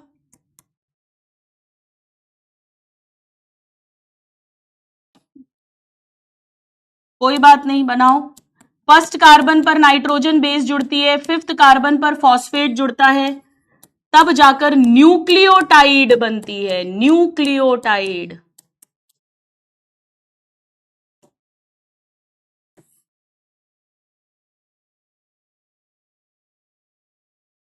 ये बनी डाई न्यूक्लियोटाइड। अब मैं एक और जोड़ती हूं। अगेन फर्स्ट कार्बन से बेस जुड़ेगी, शुगर सेंटर में है, 5th कार्बन से फॉस्फेट जुड़ेगा ईस्टर बॉन्ड से, और यहां भी एक ईस्टर बॉन्ड बना है 3rd कार्बन से।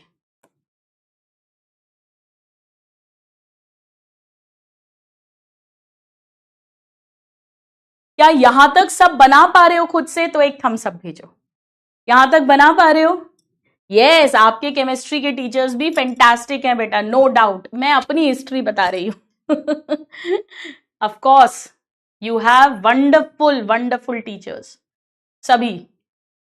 अब तो बहुत स्कोप, अब तो मतलब आप अपने गांव में बैठकर, शहर में, गांव में, अपने घर के अंदर आपको इंडिया के बेस्ट टीचर्स से आप किसी से भी कोई भी सब्जेक्ट पढ़ सकते हो। हमारे टाइम पर तो ऐसा नहीं था। हमारे टाइम पर अगर मैं ग्वालियर में हूं तो मुझे सिर्फ वहीं के ही टीचर्स अवेलेबल थे। इसीलिए मैं बोल रही हूँ कि आई वॉज लकी कि मुझे तब भी, मतलब ऐसा बहुत रेयर होता था ऑफलाइन में कि पूरा कॉम्बो जो है वो आपको बेस्ट मिल जाए, वो बड़ा मुश्किल होता था। चलो अब मुझे एक बात बताओ, सुनो बहुत ध्यान से, सुनो बहुत ध्यान से, फुल कॉन्सेंट्रेशन चाहिए मुझे आपका। एक बात बताओ, सपोज करो मैंने यहां पे 3 जोड़े हैं, मान लो मैंने 30 जोड़ दिए, 100 जोड़ दिए, 1000 जोड़ दिए, 1 लाख जोड़ दिए, क्या क्या मैं ये कह सकती हूं कि मैं जो पहला वाला है, फर्स्ट वाला, उसके ऊपर अभी भी एक न्यूक्लियोटाइड ऐड कर सकती हूं? क्यों? क्योंकि इसका 5th वाला जो फॉस्फेट है ये फ्री है अभी भी बेटा। मैं क्या इसके ऊपर, यस या नो, क्या मैं इसके ऊपर अगर चाहूं तो एक और न्यूक्लियोटाइड ऐड कर सकती हूं? जो ऊपर ऐड करूंगी उसका 3rd कार्बन का OH इसके फॉस्फेट के साथ बॉन्ड बनाकर जुड़ सकता है, यस या no? What do you suggest? What do you think? Yes, agree? चलो मान लो ये करते करते करते करते करते ये मैंने 5000 जोड़ी, ये लास्ट वाली है 5000 वाली न्यूक्लियोटाइड है। क्या मैं अभी भी इसके नीचे एक और न्यूक्लियोटाइड जोड़ सकती हूं, यस या नो? क्योंकि इसका अभी भी शुगर का 3rd कार्बन फ्री है। अगर मैं चाहूं तो इसके नीचे एक और न्यूक्लियोटाइड लगाऊं, उसके फॉस्फेट को इसके 3rd कार्बन के OH के साथ जोड़ दूं, एग्री या नहीं? अग्री या नहीं? यानी बेटा हमेशा जब भी चेन बनाओगे एक 5 वाला फ्री एंड रहेगा और एक 3 वाला फ्री एंड रहेगा। ये हाइड्रोक्सिल एंड है क्योंकि यहां का OH फ्री है और ये यहां पे फॉस्फेट फ्री है, फॉस्फेट मॉइटी फ्री है, यानी फॉस्फेट फ्री है। बेटा हमेशा जब भी चेन बनेगी तो एक 5 एंड फ्री होगा, 5th कार्बन, और लास्ट वाले में 3rd वाला फ्री होगा। यानी इस चेन के अंदर मैं ऊपर भी एक न्यू न्यूक्लियोटाइड ऐड कर सकती हूं और नीचे भी एक न्यू न्यूक्लियोटाइड ऐड कर सकती हूं। इसे बोलते हैं 5 and 3 प्राइम एंड। डीएनए के अंदर एक स्ट्रैंड ऐसा बनेगा और दूसरा एंटी पैरेलल बोलते हैं। उसका क्या मतलब है आपको बताती हूं, आपको मजे आ जाएंगे, आनंद आ जाएगा। एंटी पैरेलल का मतलब सिर्फ इतना सा है कि जो दूसरा स्ट्रैंड बनेगा बेटा उसमें 3 प्राइम ऊपर होगा और 5 प्राइम नीचे होगा। तो क्या उल्टा जुड़ेगा सब? बेटा जुड़ेगा तो यही, बॉन्ड्स तो ऐसे ही बनेंगे पर मिरर इमेज बन जाएगी। आओ आपको समझाती हूं मैं क्या कहना चाह रही हूं। ऐसा समझो, ऐसा समझो, ऐसा समझो कि उसमें कुछ ऐसा होगा जैसे ये शुगर है, सब कुछ सेम है, first carbon, second, third, fourth, और फोर्थ के साथ लगी है फिफ्थ कार्बन। फिफ्थ कार्बन पर CH2 और यहां पर एक फॉस्फेट जुड़ेगा, यहां पर एक फॉस्फेट जुड़ा होगा बेटा, यहां एक फॉस्फेट जुड़ा होगा जब ये न्यूक्लियोटाइड बन रही थी। और फर्स्ट कार्बन जो है, फर्स्ट कार्बन, यहां पे एक नाइट्रोजन बेस जुड़ी होगी, वही सेम एन ग्लाइकोसिडिक बॉन्ड से। प्यूरीन होगी तो 9th नाइट्रोजन, पिरामिडीन होगी तो फर्स्ट नाइट्रोजन। फिर जो नेक्स्ट होगा, नेक्स्ट उसमें भी सेम ऐसे ही हुआ होगा, ऐसा फर्स्ट कार्बन पर नाइट्रोजन बेस जुड़ी होगी, same, second, third carbon, fourth carbon, fifth carbon. Fifth carbon पे जब न्यूक्लियोटाइड बना होगा, न्यूक्लियोटाइड बना होगा तो ऐसा हुआ होगा। अब हुआ क्या होगा, यहां का थर्ड कार्बन और यहां का फॉस्फेट का O ये ऐसे जुड़ गए होंगे। बेटा मैं बदल कुछ भी नहीं रही हूं, मैं बॉन्ड्स वैसे ही बना रही हूं। वन न्यूक्लियोटाइड बनते टाइम फर्स्ट कार्बन के साथ बेस, फिफ्थ कार्बन के साथ फॉस्फेट, और दो न्यूक्लियोटाइड जुड़ते टाइम थर्ड कार्बन का OH अगली वाली शुगर के फॉस्फेट के साथ बॉन्ड बना रहा है। मैंने बदला कुछ भी नहीं है अगर आप गौर से देखें। फिर ऐसे ही सेम, यहां पर नाइट्रोजन बेस है तो यहां पर फर्स्ट कार्बन होगा, यहां पर फर्स्ट कार्बन होगा, यहां ऑक्सीजन होगा, second carbon, third carbon, fourth carbon, यहां फिफ्थ कार्बन होगा। ऐसे ही कर जब ये बना होगा और ये बना होगा फिर डाई ईस्टर, ये डाई ईस्टर बॉन्ड्स है बेटा, और जो भी लास्ट है उसमें अभी भी OH होगा थर्ड कार्बन पर। यानी गौर से देखो, अगर इस चेन के अंदर मैं यहां पर नीचे अटैच कर सकती हूं क्योंकि अभी भी मेरे पास ये है, और यहां पर मैं थर्ड कार्बन है तो मैं और ऊपर भी अटैच कर सकती हूं क्योंकि यहां OH है। यहां पर अगर देखोगे तो नीचे है फॉस्फेट फ्री और ऊपर है OH फ्री, यहां पर है फॉस्फेट फ्री। बेटा कुछ नहीं है, मिरर इमेज बनाई है, उल्टा सीधा कर दिया है, और कुछ भी नहीं है, सीधे का उल्टा कर दिया है। यानी यहां पर 5 to 3 ऐसा है। ये मतलब होता है एंटी पैरेलल का। ये एक चेन ऐसे बन रही है और दूसरी चेन ऐसे बन रही है। बॉन्ड्स वही हैं जो सीखे हैं। मजे आए। ऐसे करके 2 स्ट्रैंड्स बनते हैं। 5 to 3 है ऊपर से नीचे, इधर 3 to 5 है ऊपर से नीचे, यहां 5 to 3 है ऊपर से नीचे, यहां 5 to 3 है नीचे से ऊपर। साथ हैं पर उल्टे साथ हैं, एंटी पैरेलल हैं, ऐसा समझ लो। और फिर ये दोनों स्ट्रैंड्स ये जो जुड़ते हैं ये हाइड्रोजन बॉन्ड से जुड़ते हैं। अगर यहां पर A और T है तो 2 हाइड्रोजन बॉन्ड, और अगर यहां पर C और G है तो 3 हाइड्रोजन बॉन्ड। ऐसा ये हाइड्रोजन बॉन्ड्स होते हैं जो हम नेक्स्ट क्लास में सीखेंगे। ऐसे करके DNA बनता है, ऐसे करके DNA बन जाता है, ये पूरा DNA बन जाता है। मजे आए? बेसिक समझ में आया? मुझे बेसिक्स पढ़ाने हैं आपको, अभी तो सब्जेक्ट में मजे आएंगे। यानी अब हम कुछ थ्योरी लिखेंगे, आप नीचे लिख लेना, मैंने यहां जगह छोड़ी है तो मैं यहां लिखती हूं।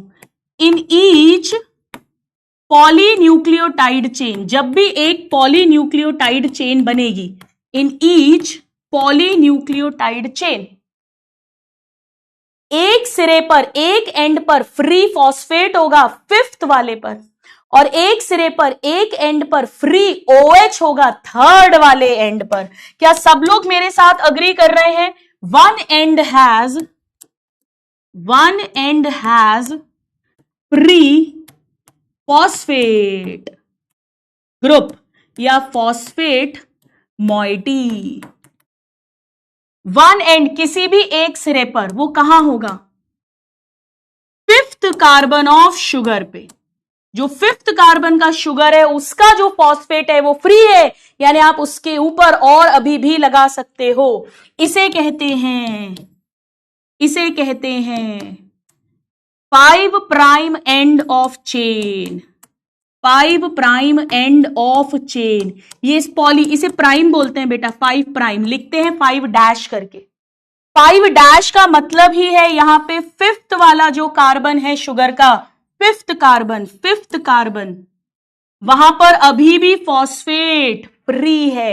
एक बॉन्ड तो बना है न्यूक्लियोटाइड वाला, पर डाई ईस्टर नहीं बना है।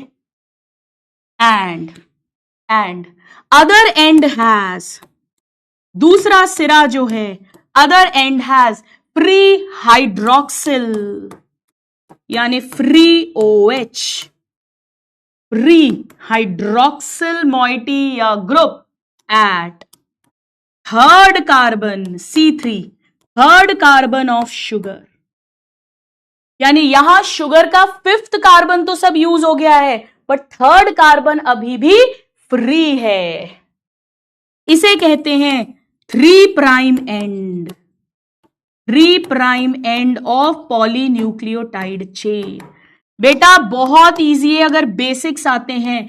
हमेशा 5th पर फॉस्फेट फ्री है और 3rd पर OH फ्री है, यानी और उसके ऊपर और इसके नीचे अभी भी आप और ऐड कर सकते हैं न्यूक्लियोटाइड्स को। डन।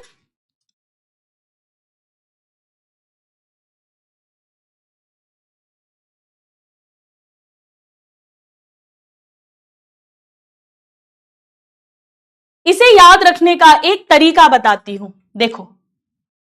प से फॉस्फेट और प से 5, प से 5, प से फॉस्फेट, प से 5, प से फॉस्फेट। वैसे तो अगर आपने लॉजिक समझ लिया तो वैसे ही याद हो जाएगा। अच्छा मुझे एक बात बताओ, अगर 2 न्यूक्लियोटाइड्स जुड़ी हैं तो फॉस्फोडाई ईस्टर बॉन्ड कितने होंगे बेटा? फॉस्फोडाई ईस्टर बताओ।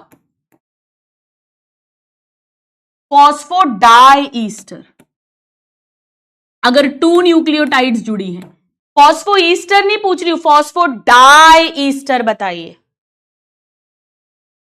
बताइए।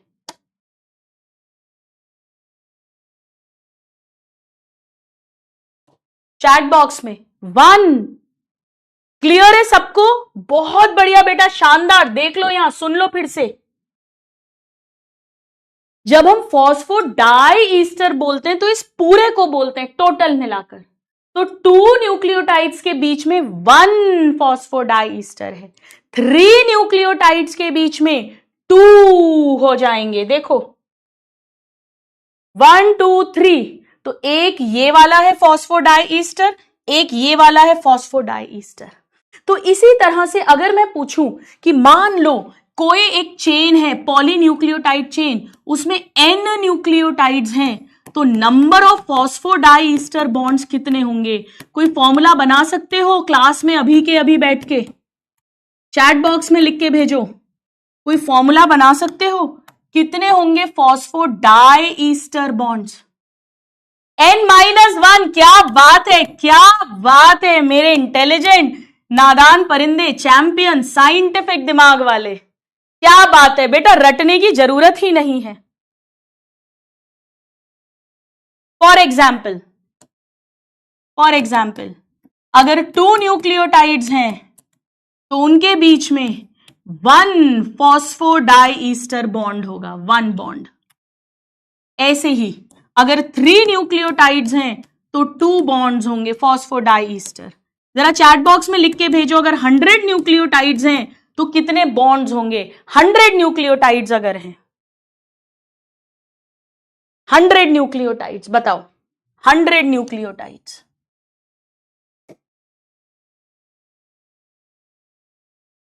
हंड्रेड नहीं आ रहा आंसर? अनमोल ने सबसे पहले आंसर दे दिया 99। अच्छा अगर मैं पूछूं number of phosphodiester bonds in a double stranded DNA, ऐसा कुछ लिख दूं मैं, मतलब डीएनए के 2 स्ट्रैंड्स हैं बेटा, डीएनए के 2 स्ट्रैंड्स हैं, डीएनए के 2 स्ट्रैंड्स हैं, तो कोई फॉर्मूला बना सकते हो? तो कोई फॉर्मूला बना सकते हो?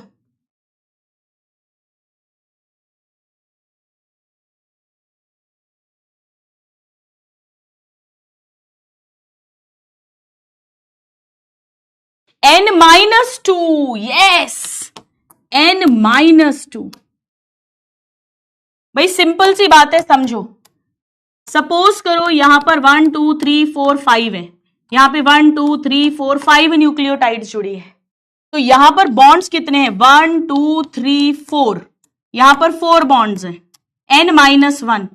पर यहां पर भी तो है, यहां पर भी तो 4 बॉन्ड्स हैं। जब ये चेन बनी होगी, ये 5 न्यूक्लियोटाइड्स, तो भी तो 4 बॉन्ड्स बने होंगे, यानी टोटल 8 बॉन्ड्स हो जाएंगे।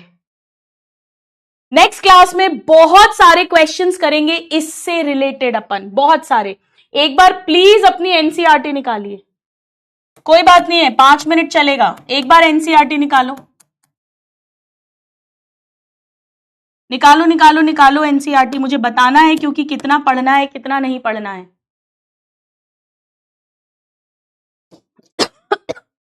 एक बार एनसीईआरटी निकालो।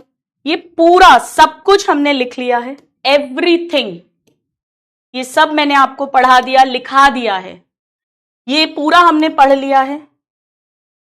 नाउ पॉलीन्यूक्लियोटाइड चेन की पूरी हमने बात कर ली है। ये देखो बेटा पॉलीन्यूक्लियोटाइड चेन, देखिए ध्यान से देखो, ध्यान से देखो, एक चेन है, ये एक चेन, डीएनए नहीं है, एक चेन है। देखो यहां ये फर्स्ट कार्बन है शुगर का, फर्स्ट कार्बन, इससे बेस जुड़ी है, इन्होंने एडेनाइन बना दी है। इधर होगा second carbon, third carbon, fourth carbon, fifth carbon. Fifth carbon पर देखो CH2O और फॉस्फेट, यानी फिफ्थ पर फॉस्फेट है फ्री।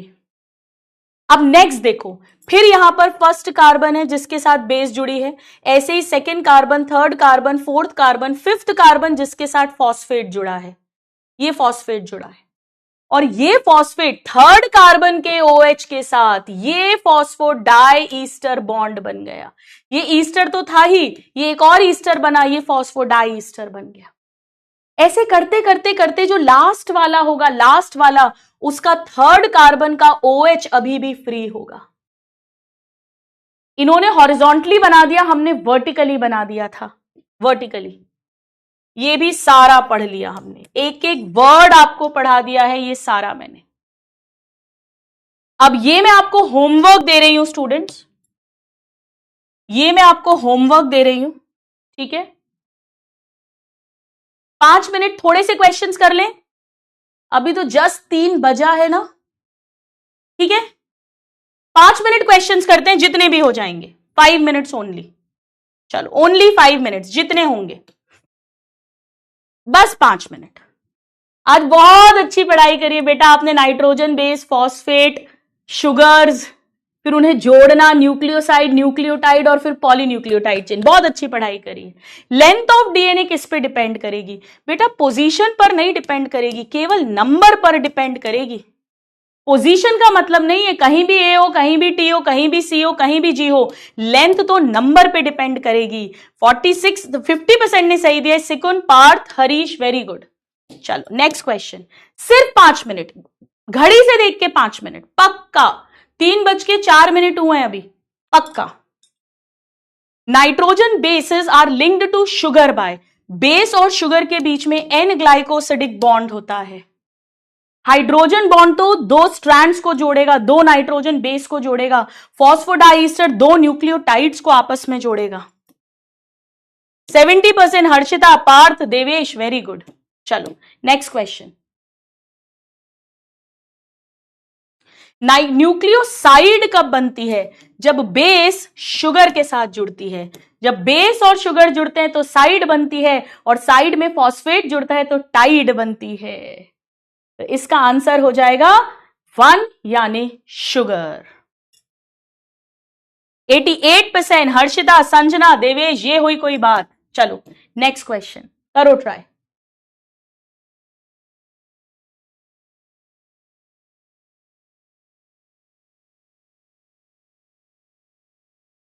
अल्फा वाले बच्चे जिनके बायोमोलिक्यूल्स नहीं हुआ है, उनमें से भी सबको समझ आ गया बेटा? एक बार थम्स अप दो मुझे। एडेनोसिन और डीऑक्सी एडेनोसिन, मतलब ये डीएनए में मिलेगी और ये आरएनए में मिलेगी। शुगर तो डिफरेंट होंगी, बिल्कुल होंगी बेटा, प्यूरिन नहीं, ए और जी सेम होती है दोनों में ही, फॉस्फेट भी सेम होता है। तो केवल ऑल लिखने से ऑल आंसर नहीं आएगा। ये देखो फंस गए 30% बच्चे, केवल 36% ने करेक्ट दिया। बेटा इन दोनों में ही एडेनाइन वाली बेस है, फॉस्फेट तो है ही नहीं दोनों में, अभी तो न्यूक्लियोसाइड बना है, सिन सिन। हाँ शुगर डिफरेंट है। Sanjana, Saurabh, Shikun, very good. चलो नेक्स्ट क्वेश्चन। आया ना अल्फा वालों को समझ? अब बायोमोलिक्यूल जब पढ़ोगे बहुत इजी हो जाएगा। एक डीएनए पॉलीमर में फॉस्फेट कहां फ्री है? प से फॉस्फेट, प से 5, प से फॉस्फेट, प से 5, फॉस्फेट 5 पे फ्री होता है। और dash at the other and यानी 3 प्राइम एंड, वहां पर OH फ्री होगा। 3 प्राइम एंड पर OH 3 पे, 2 पे नहीं, इसको तो हटा देते हैं, 2 पे नहीं बेटा 3 पे होगा। 5 और 3 बनता है, 5 और 2 नहीं बनता। 80% almost. Devesh, Gyandeep, Parth, very good. चलो नेक्स्ट क्वेश्चन करिए try. Anshi, Sakshi, Pallavi, Preeti, Rajib, very good बेटा, वेरी गुड। नेहा, मैं बिल्कुल 5 मिनट ही लूंगी गिनती के, मैंने प्रॉमिस किया है।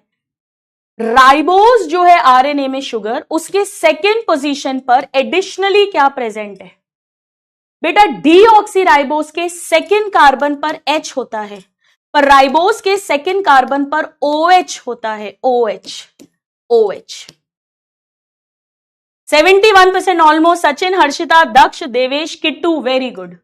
चलो ये अभी नहीं पढ़ाया मैंने आपको, यस ये बताओ। चलो नेक्स्ट क्वेश्चन। थाइमीन कैसे बनता है? यूरेसिल से बनता है। यूरेसिल के अंदर एक मिथाइल ग्रुप ऐड करते हैं 5th कार्बन पर, 5 methyl uracil. 5 methyl uracil is thymine, 5 methyl uracil. 64%। Sairaj, Devesh, Sanjana, very good. चलो ये अभी नहीं पढ़ाया है, चलो ये हल्का सा पढ़ा दिया है, आप लोग कर लोगे ट्राई, करो ट्राई। मुझे कल याद दिलाना कि 2-3 क्वेश्चंस यहां से लेने हैं अपने को। चलो मैं कर लूंगी। हाइड्रोजन बॉन्ड किसके बीच में बनते हैं? शुगर के बीच में नहीं बनता बेटा, इसके बीच में भी नहीं बनता, इसके बीच तो कोई बॉन्ड ही नहीं बनता। बेस और फॉस्फेट के बीच में 2 स्ट्रैंड्स जो बनेंगे, 2 चेन्स, उनके बेसिस के बीच में बनेंगे, ATCG, वहां बनेंगे।